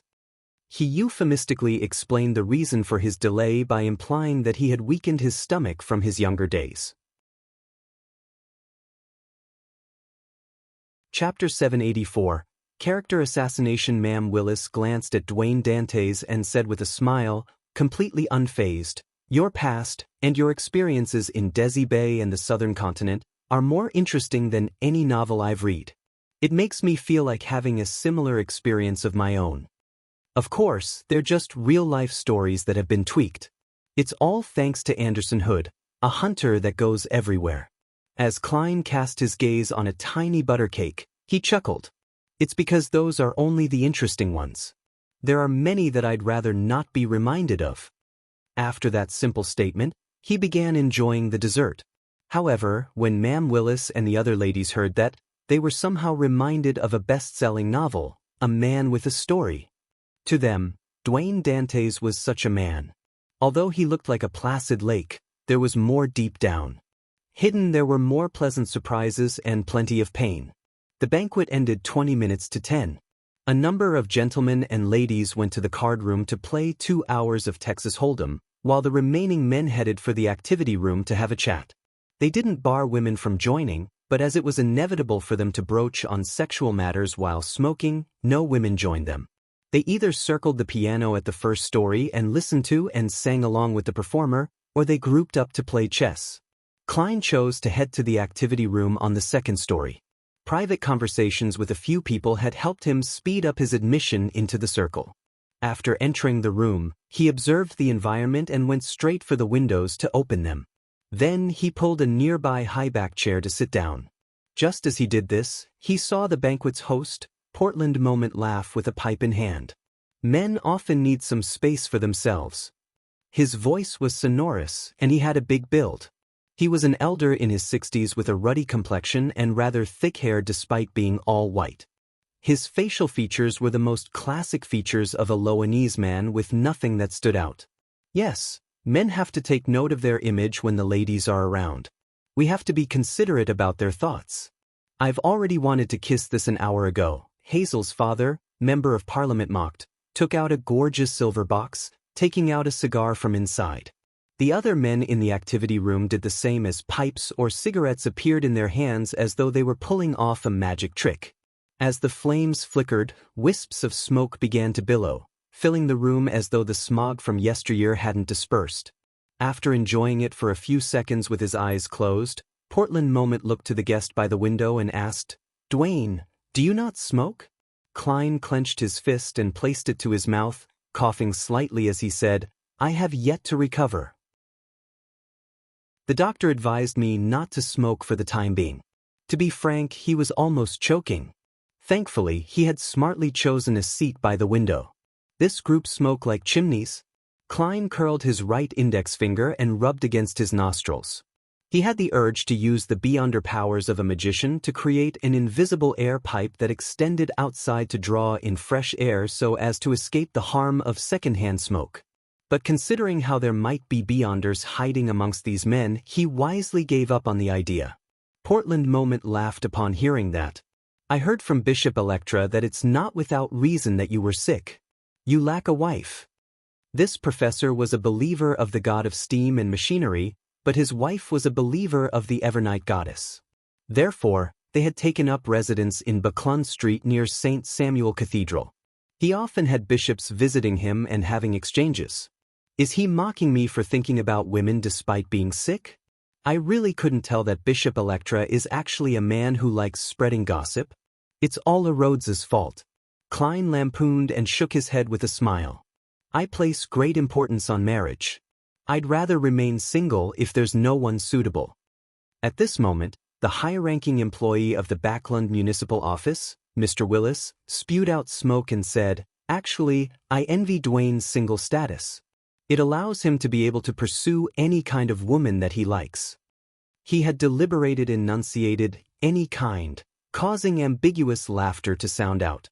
The matter of Dwayne Dantes's wide preferences and him never rejecting any charming woman has already spread across this street.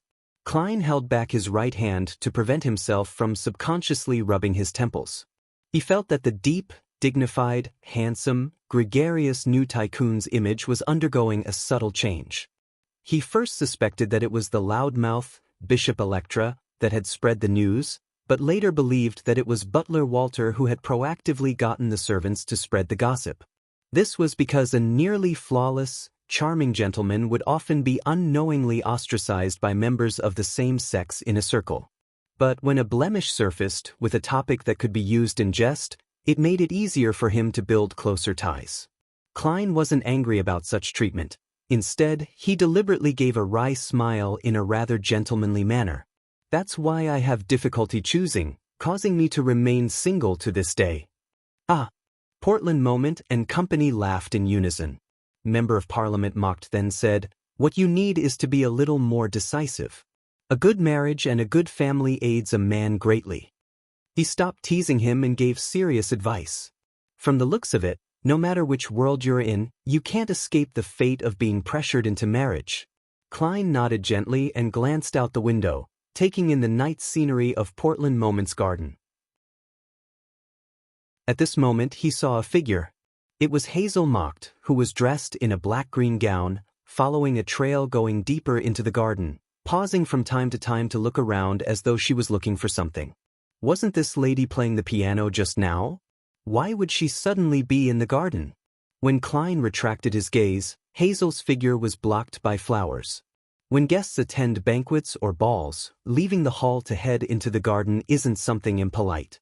After all, it's a very stylish habit to take a stroll under the moon and take in the flowery aroma of the night winds. However, this often implies a rendezvous. Who's Hazel rendezvousing with? No, it doesn't seem like it. No one that came today is truly her equal. Although she doesn't appear as arrogant after the fright she suffered in the sewers, making her occasionally look depressed, she still seems to belittle ordinary people deep down. She's dealing with the negative effects of the mystical item? That doesn't make sense. Entering a lounge or the washroom would be better than the garden since there's more privacy. Furthermore, back at the ball held at her place, she also went to the third story and not the garden. Klein eliminated the various impossibilities and finally had a theory. From the way Hazel is trying to sense or find something, she seems to have noticed some abnormality and plans to observe and deal with it up close. Does this also mean that there's some paranormal activity happening in Professor Portland Moment's house? If that's true, this professor or someone in his family isn't simple at all. The bishops of the St. Samuel Cathedral haven't realized anything despite them visiting often. A marauder's senses and observation skills in certain areas definitely stand out. Klein didn't have any thoughts of intervening in the situation outside. After all, something that Hazel could sense was definitely nothing too dangerous. Besides, St. Samuel Cathedral was nearby. If there were any hidden secrets, no one would attempt to escalate matters and would instead try to lay low. At this moment, Mocked finally calmed down from an untasteful joke and looked towards Portland Moment. I heard you'll be leaving Backlund University? Professor Portland Moment sucked at his pipe and said, That's right. The Higher Education Commission wishes that I become the Chancellor of the reorganized Backlund University of Technology.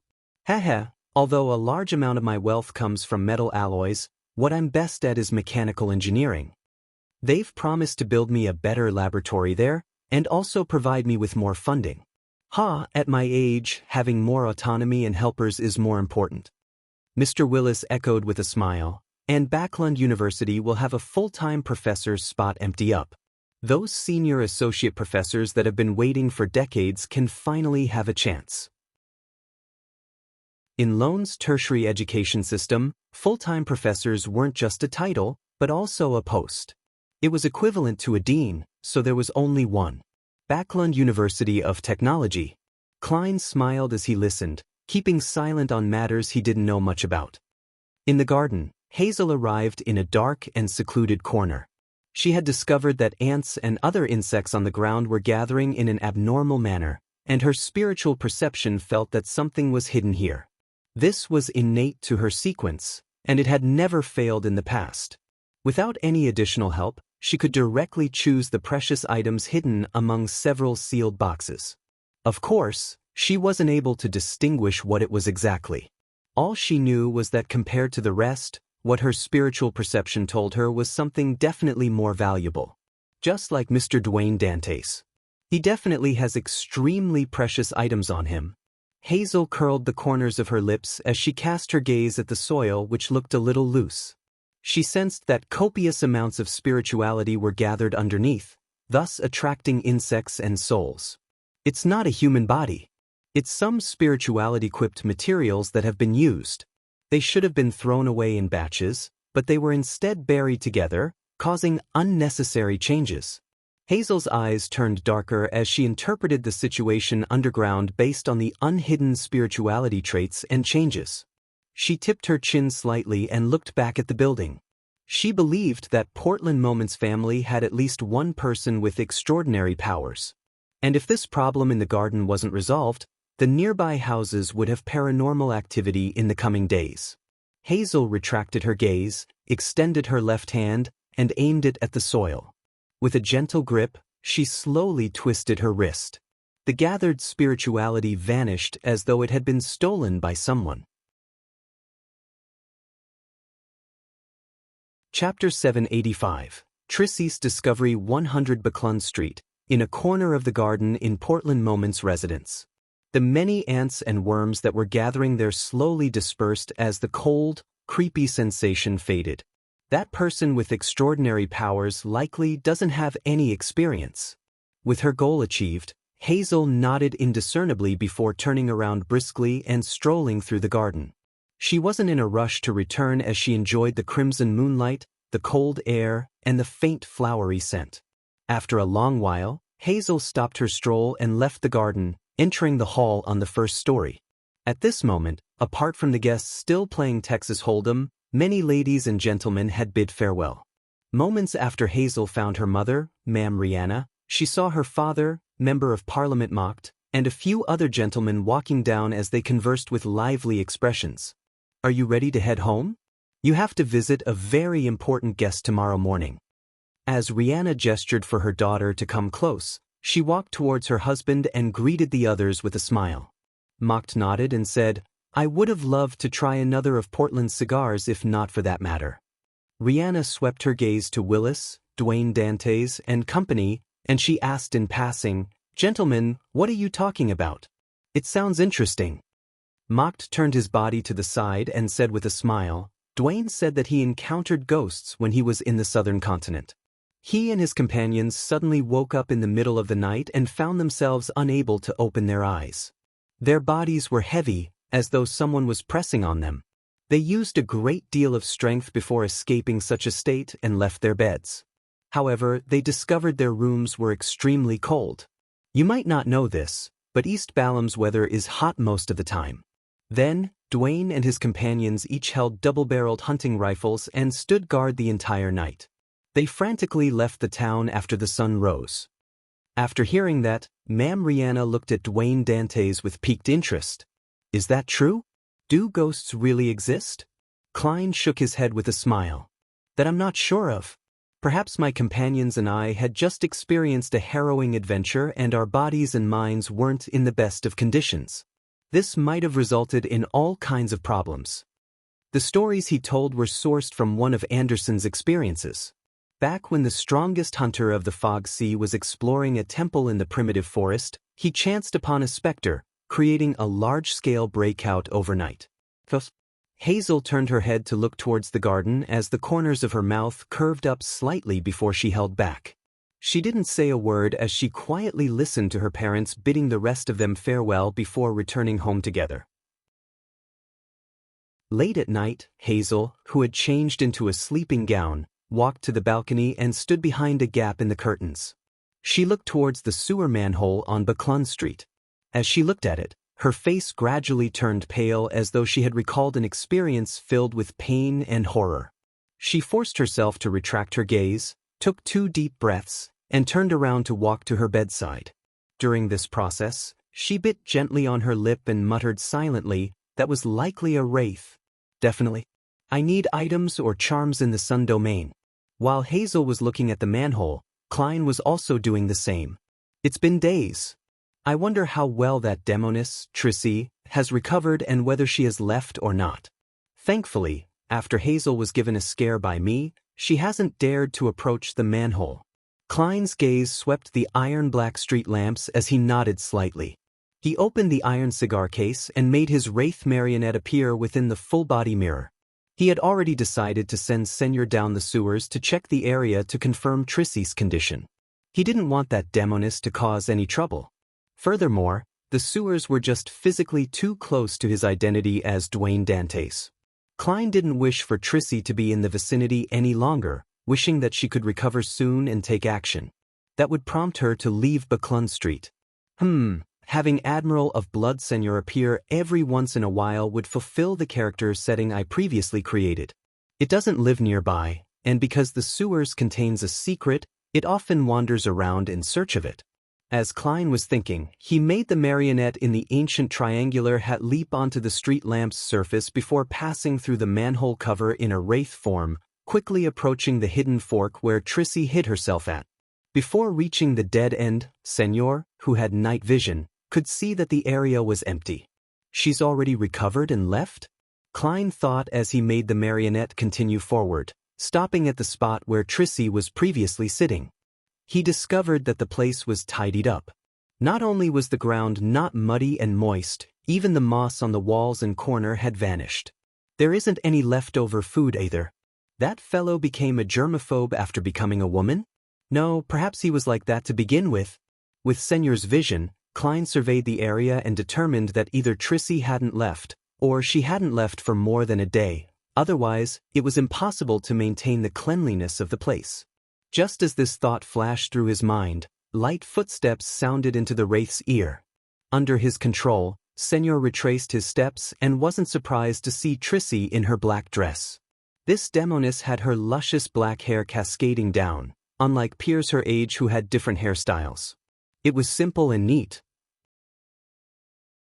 Matched with her pale face that had just recovered some of its ruddiness, Trissy looked like a dreamy flower that was silently blooming in the night.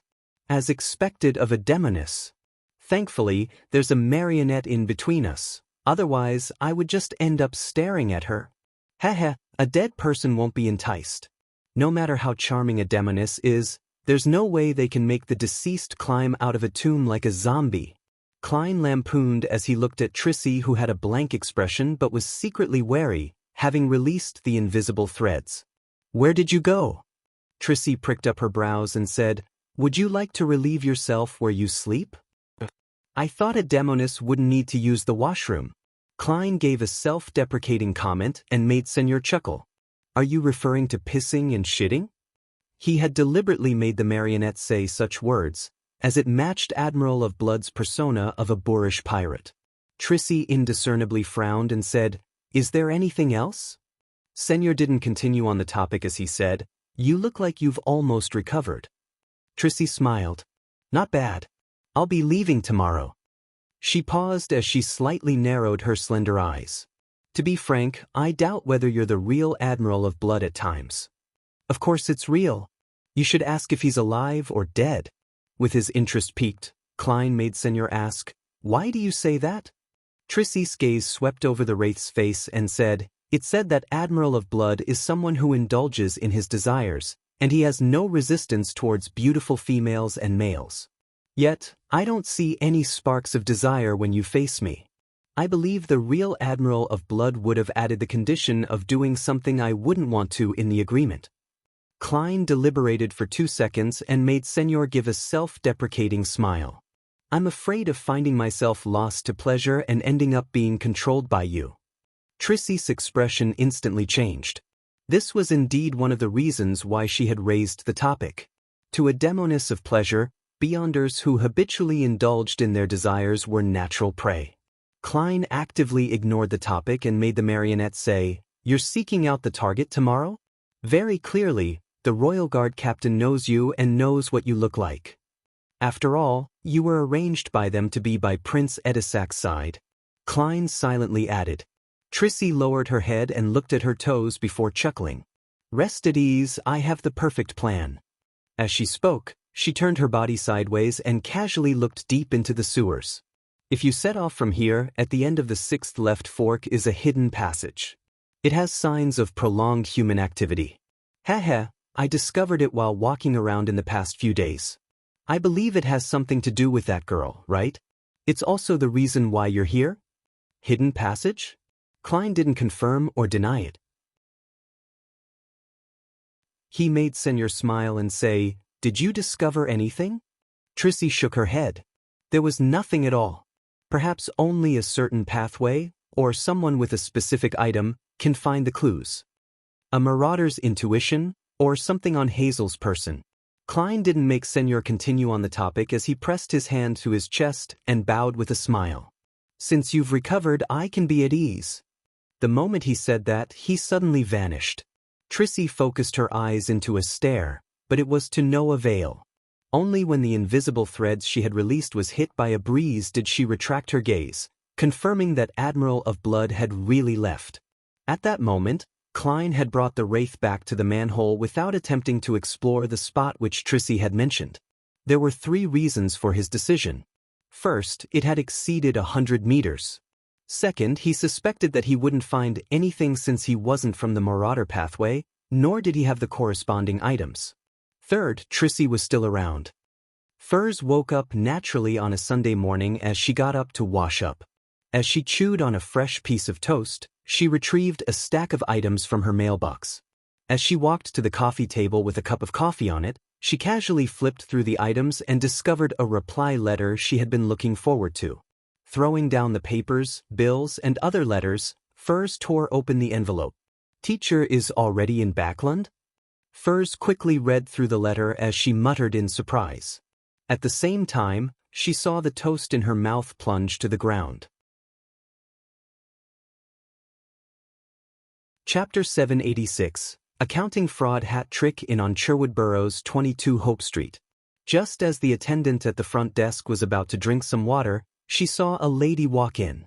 The lady was about 1.65 meters tall, and she wore a light-colored dress with frilly sides. Her brown curly hair cascaded down as she wore colored glasses. She looked casual, just like someone who had just returned from Desi Bay.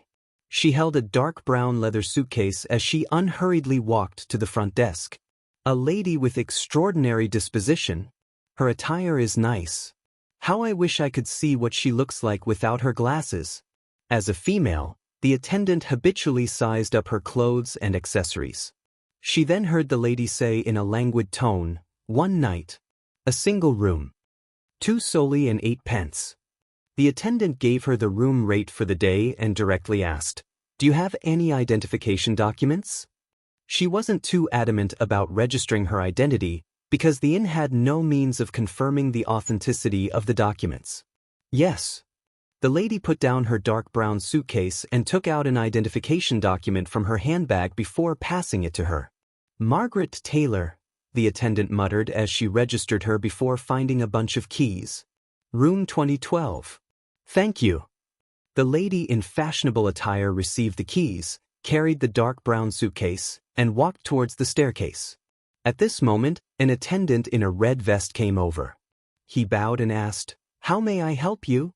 He immediately cast his gaze on the dark brown suitcase. The lady curled her lips into a smile as she shook her head. "There's no need. It's very light." With that said, she didn't stop as she walked up the stairs and entered room 2012. Only after she closed the door and put down the suitcase did she raise her right hand to her chest, letting out a long sigh of relief. Why do I feel like a psychotic murderer? She was none other than the disguised Furs. There was nothing in her suitcase except for Mr. X's head, which was wrapped in newspapers.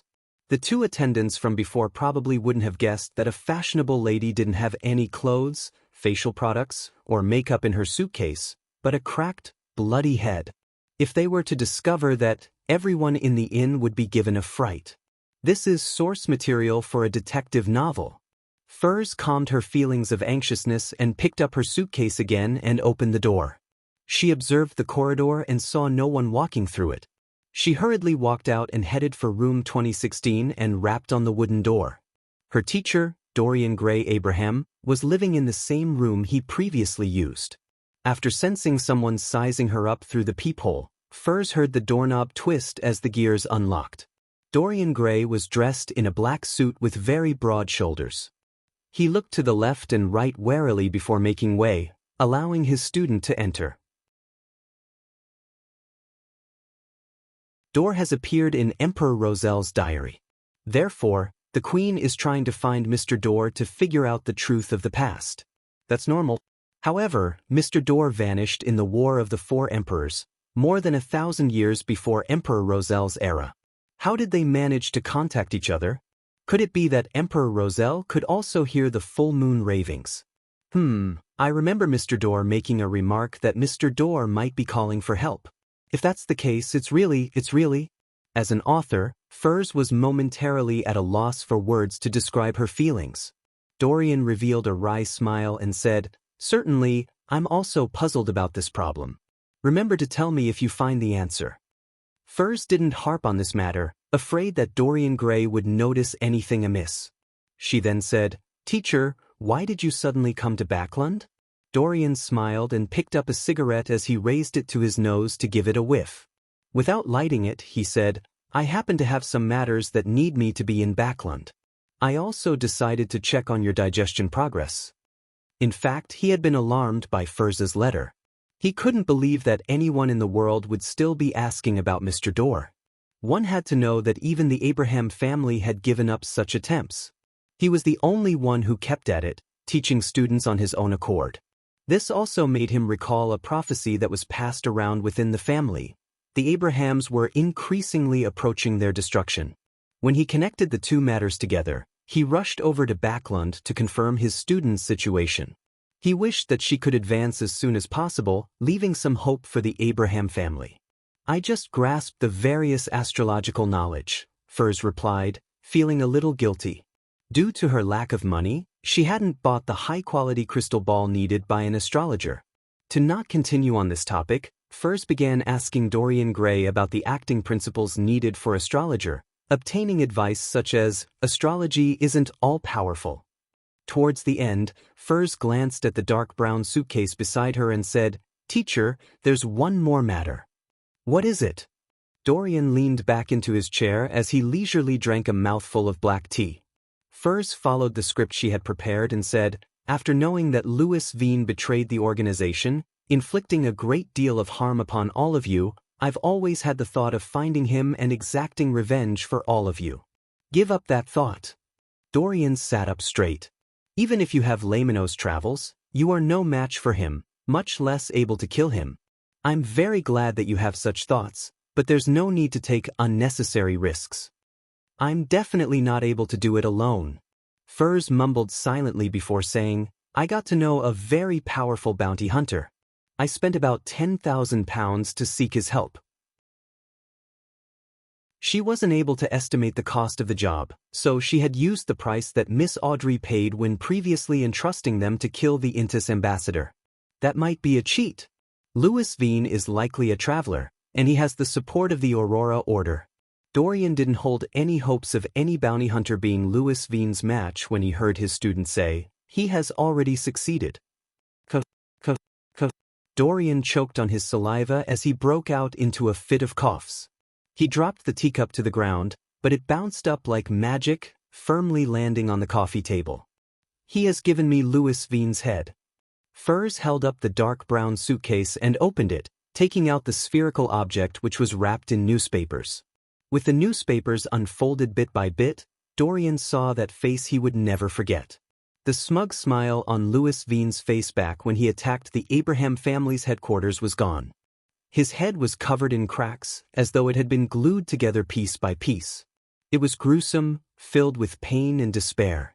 As an astrologer, Dorian Gray's spiritual intuition told him that it was undoubtedly Louis Veen's head. "Good, very good," Dorian muttered in excitement before looking up at his student. Who was the bounty hunter? I can't imagine Backlund having such a powerful bounty hunter. Furs hesitated for a moment before saying, "Gairman Sparrow."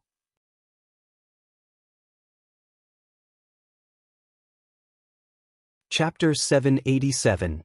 Dorian's Warning. Gairman Sparrow. Dorian felt the vessels on his forehead pulse when he heard that as he held his hands together, tensing up without realizing it. Situated in Pritz Harbor, he inevitably learned of the various news at sea, both actively and passively, knowing far more than the residents in Backlund who relied on the newspapers. In recent months, he often heard from different channels of information about Gairman Sparrow. From killing Steele Mavady to severely injuring Vice Admiral Ailment Tracy, to successfully hunting Admiral of Blood Seigneur, all these stories were colored with mania. He left the sea and came to Backlund? He hasn't changed his trait of craziness. Dorian held back the horror and wariness that subconsciously rose in his heart as he looked at his student and said in a deep voice, "It's best that you minimize your communication with that bounty hunter. He's bound to get into big trouble one day, and it wouldn't take long for that to happen. Teacher is indeed experienced and has great acumen." He instantly saw through Mr. World's intrinsic nature. "Unfortunately, I'm already a member of the Tarot Club, so it's impossible not to communicate with him." Furs adjusted her state of mind and sincerely nodded. "Yes, teacher." Dorian composed himself and once again looked at his former student and current enemy, Louis Veen. However, this traveler could no longer speak. He didn't even have an iota of spirituality left. After a few seconds of silence, Dorian leaned back slightly and looked at Furs. "You mentioned paying £10,000 for the job?" He wasn't aware of Furs's financial situation, other than knowing that his student was a best-selling author who likely earned quite a bit from her royalties. Furthermore, she seemed to be doing quite well in the few Beyonder circles with transactions that rewarded handsomely. Therefore, it wasn't too surprising or unacceptable that she could save up £10,000. Furs fidgeted, feeling a slight guilty conscience as she said, "Is it too expensive?" She deliberately asked a question in order to hide the fact that she had mentioned a fake number, so as to show that she didn't have much experience in such matters. Dorian shook his head. "No, it's too cheap. It's so cheap that I suspect whether Gairman Sparrow has other motives." As a member of the Abraham family which had suffered numerous setbacks, he often maintained a relatively high level of wariness. In the professional terminology of various clubs and gatherings, that's called a membership fee. Furs lampooned as she, frankly, said, there were other conditions, including everything on Louis Veen's person belonging to him, as well as the requirement of me providing him help. Also, I promised that if he's in need of cash in the future, I will compensate him an additional £3,000. That's reasonable, but just barely. Dorian nodded gently and said, usually, assassinating Louis Veen, who had the Aurora Order backing him, would cost at least £30,000. And if there are other situations, the price will be higher. Back then, Mr. World had used demigod powers recorded in Lamino's travels. He probably encountered something else. An Aurora Order saint? Having had an edifying experience exerted on her by the Tarot Club, Furs wasn't unfamiliar with the Aurora Order's structure. She didn't hide her frown as she said, "From the looks of it, it's indeed a little abnormal. Perhaps he's in desperate need of cash?" Dorian thought and said, "Perhaps he cares more about Louis Vine's Beyonder characteristic. To the Beyonders of other pathways, it can be forged into a rather useful mystical item as long as he finds a suitable artisan." Dorian paused for 2 seconds before adding, "There's no need to worry about that. Just stay away from him in the future." Perhaps he had long targeted Louis Vine, and he was just using the information you provided to carry out the assassination while still getting an additional bonus. Dorian didn't continue on the topic as he took out a fist-sized pure crystal ball from his pocket. It's made of star crystal, and it can effectively raise your astromancy. The light shone in from outside the window as resplendent waves surfaced within the crystal ball. Without waiting for Furs to reject, Dorian chuckled. "Louis Vine is my enemy. The payment used to get rid of him should be paid by me. I don't have that much cash at the moment, and I can only use some items to deduct from the payment." "No, there's no need." Furs shook her head, partially genuine, but partially in contradiction to her will. It was genuine because she only wanted to seek revenge for her teacher back when she thought of getting rid of Louis Vine without considering the possible rewards she could later receive. It was in contradiction to her will because she couldn't reject the reward. Dorian said with a stern expression, "Do you wish for me to be ashamed and uneasy? Don't worry. I still have quite a bit of wealth." Furs nodded in response. "All right then," Dorian smiled once again. "Also, I've brought you the scribe potion formula. You can gather the corresponding ingredients as you digest the astrologer potion." "Heh, I'll prepare one of the main ingredients for you, the brain of an Asman. You'll have to rely on yourself for the rest." An Asman was said to be a monster that existed in ancient times. It looked like an unprotected human brain that could fill a room. Not only could it create terrifying illusions, but it could also make its attackers die from their own attacks. As he spoke, Dorian took out a yellowish-brown goatskin and passed it to Furs. Furs received it in gratitude and quickly scanned the list of main ingredients. 1 complete brain of an Asman, cursed artifact of an ancient wraith. I hope I can gather the remaining ingredients before I finish digesting the astrologer potion. Just as Furs rolled up the goatskin, she saw Dorian take out a pure golden box from his suitcase. After removing the wall of spirituality, Dorian opened the box as he said, "Without the gold enclosing it, the brain of an Asman will constantly affect you, causing you to hallucinate until you lose your mental facilities." Inside the squarish box was a blob of grayish-white, translucent, and wrinkled object. It was about a fifth the size of Louis Vine's head. As expected of a family with a long history, Furs sincerely thanked him once again and received the golden box and skillfully closed it and used a wall of spirituality to seal it. Dorian didn't stop and instead gave an excuse for Furs to stay back. He set up a ritual and summoned the void creature Malmouth who enjoyed music. He then took out 2 documents from the creature's spherical body. He had prepared the 3 items for Furs when he received the shocking news regarding Mr. Dorr, therefore he had it on him. These are 2 pieces of property in Backland. One of them is in Hillston Borough, and the other is in Sherwood Borough. They're in excellent locations and should have a total valuation of about £6,500. The amount you can sell them for will be yours, Dorian said with a smile. Although the Abraham family was in a state of decline, as a former angel family with a long history, it still had quite a bit of resources, including land, tree farms, property, manors, and mines. However, Dorian only had control over a few, with most of the remainder belonging to the various smaller families. The place I'm renting costs £2,500 and is in an okay district but an average location. What teacher gave me today does add up to about £10,000. Furs couldn't help but sigh inwardly. In the Holy Wind Cathedral, deep blue officiant Randall Valentinus looked at the mandated Punisher deacon and said, "Any findings?"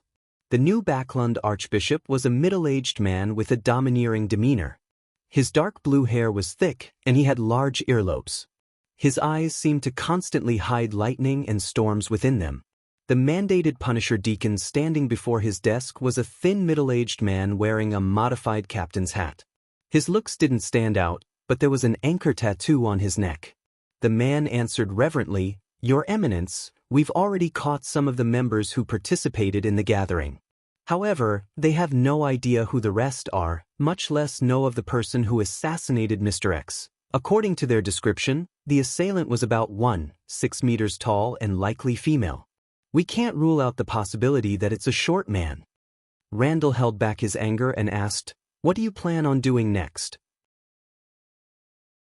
"As we are temporarily unable to know who Mr. X invited to the gathering and 6-meter-tall women are common, our plan is to relax our stance on the surface as we target a few suspicious targets and convert those we've caught into informants. Without us exerting any danger, those bunch of lunatics from the Aurora Order will definitely seek out the murderer themselves in order to avenge Mr. X.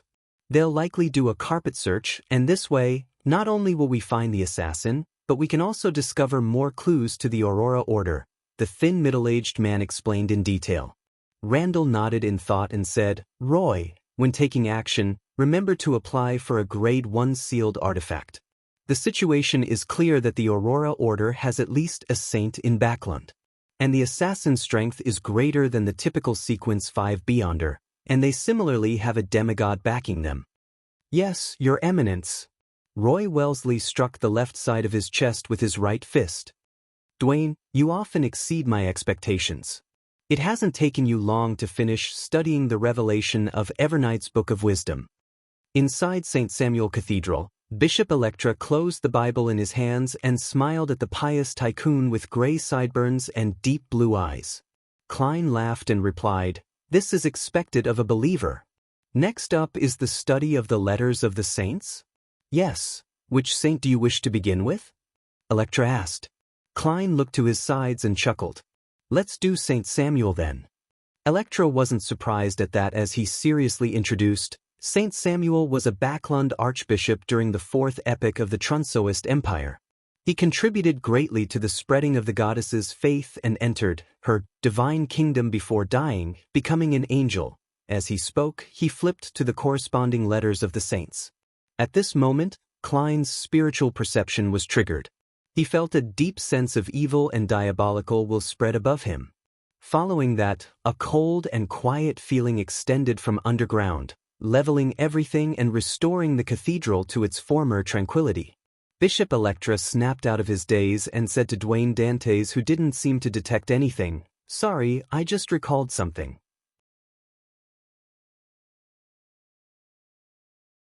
Chapter 788, Hidden Passage, "It's fine," Klein replied with a warm smile.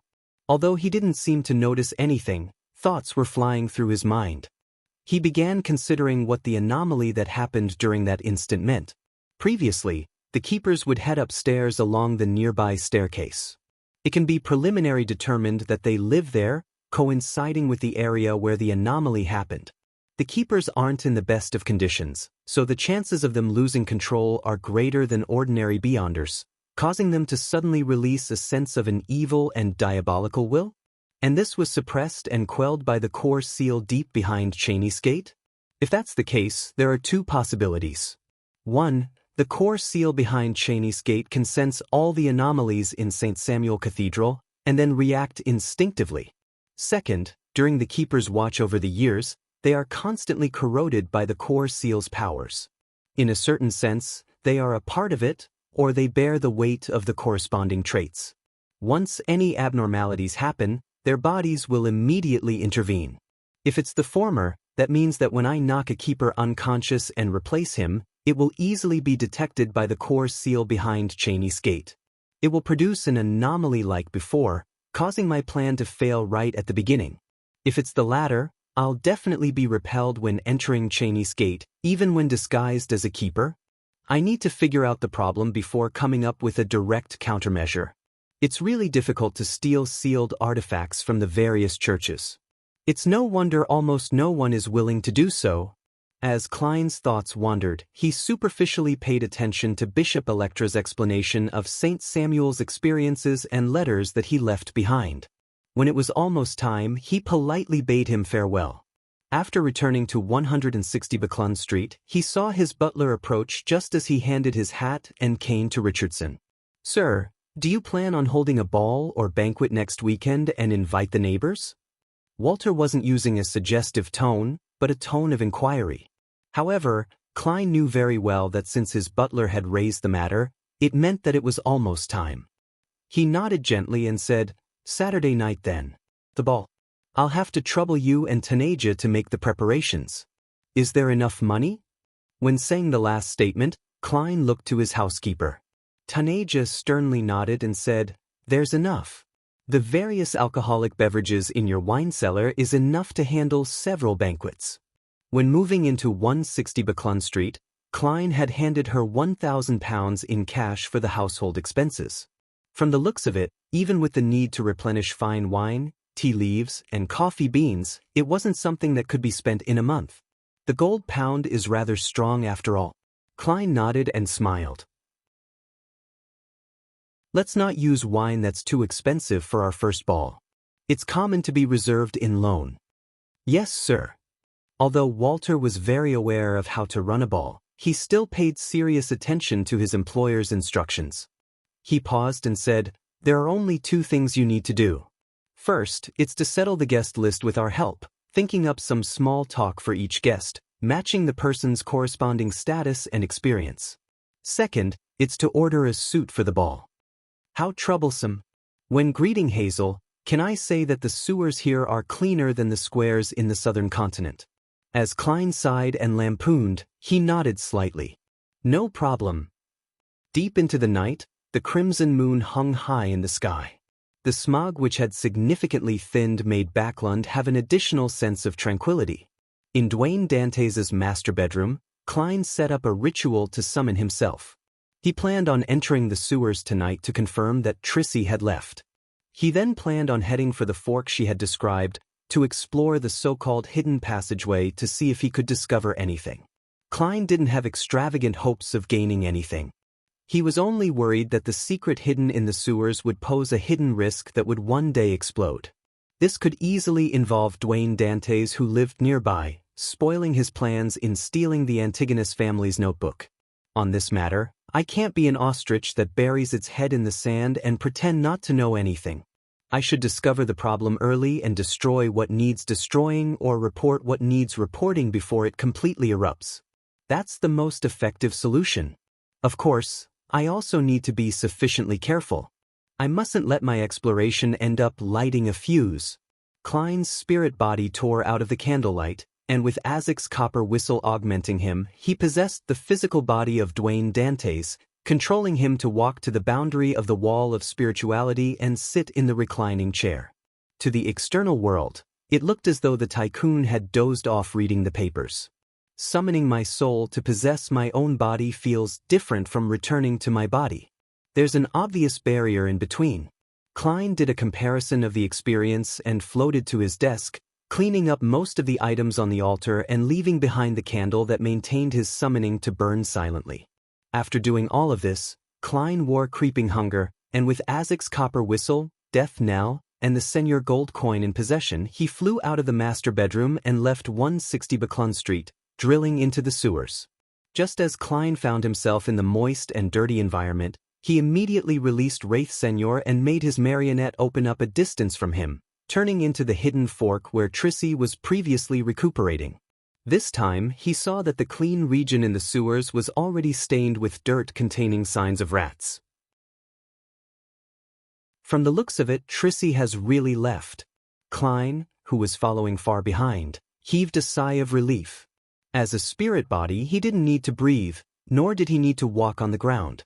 Therefore, he didn't mind how disgusting the sewers were. Senior walked out of the area and continued walking ahead and turned on the 6th left turn. Klein constantly maintained a distance of 50 meters, perfectly acting the role of the person behind the scenes. At the end of the fork was a corroded wall covered in moss. At a glance, there weren't any abnormalities to it. If Trissy hadn't mentioned it, Klein wouldn't have gotten his marionette to observe every inch of the area in detail. A few minutes later, Senior suddenly straightened his back and walked forward, entering the wall. Passing through the rather thick obstacle, Klein's eyes opened up. With the marionette's vision, he saw a half-natural, half-artificial cave. It wasn't more than 1.8 meters high and was about 3 meters wide. The ground was littered with tools like shovels which were wrapped in oilskin and large piles of mud and rubble. Right up ahead were 2 hidden passageways that extended downwards. The left one was about 5 to 6 meters deep, while the one on the right was nearly 10 meters deep. However, nothing seemed to have existed in them, as though they were still being excavated. This was dug up by Hazel?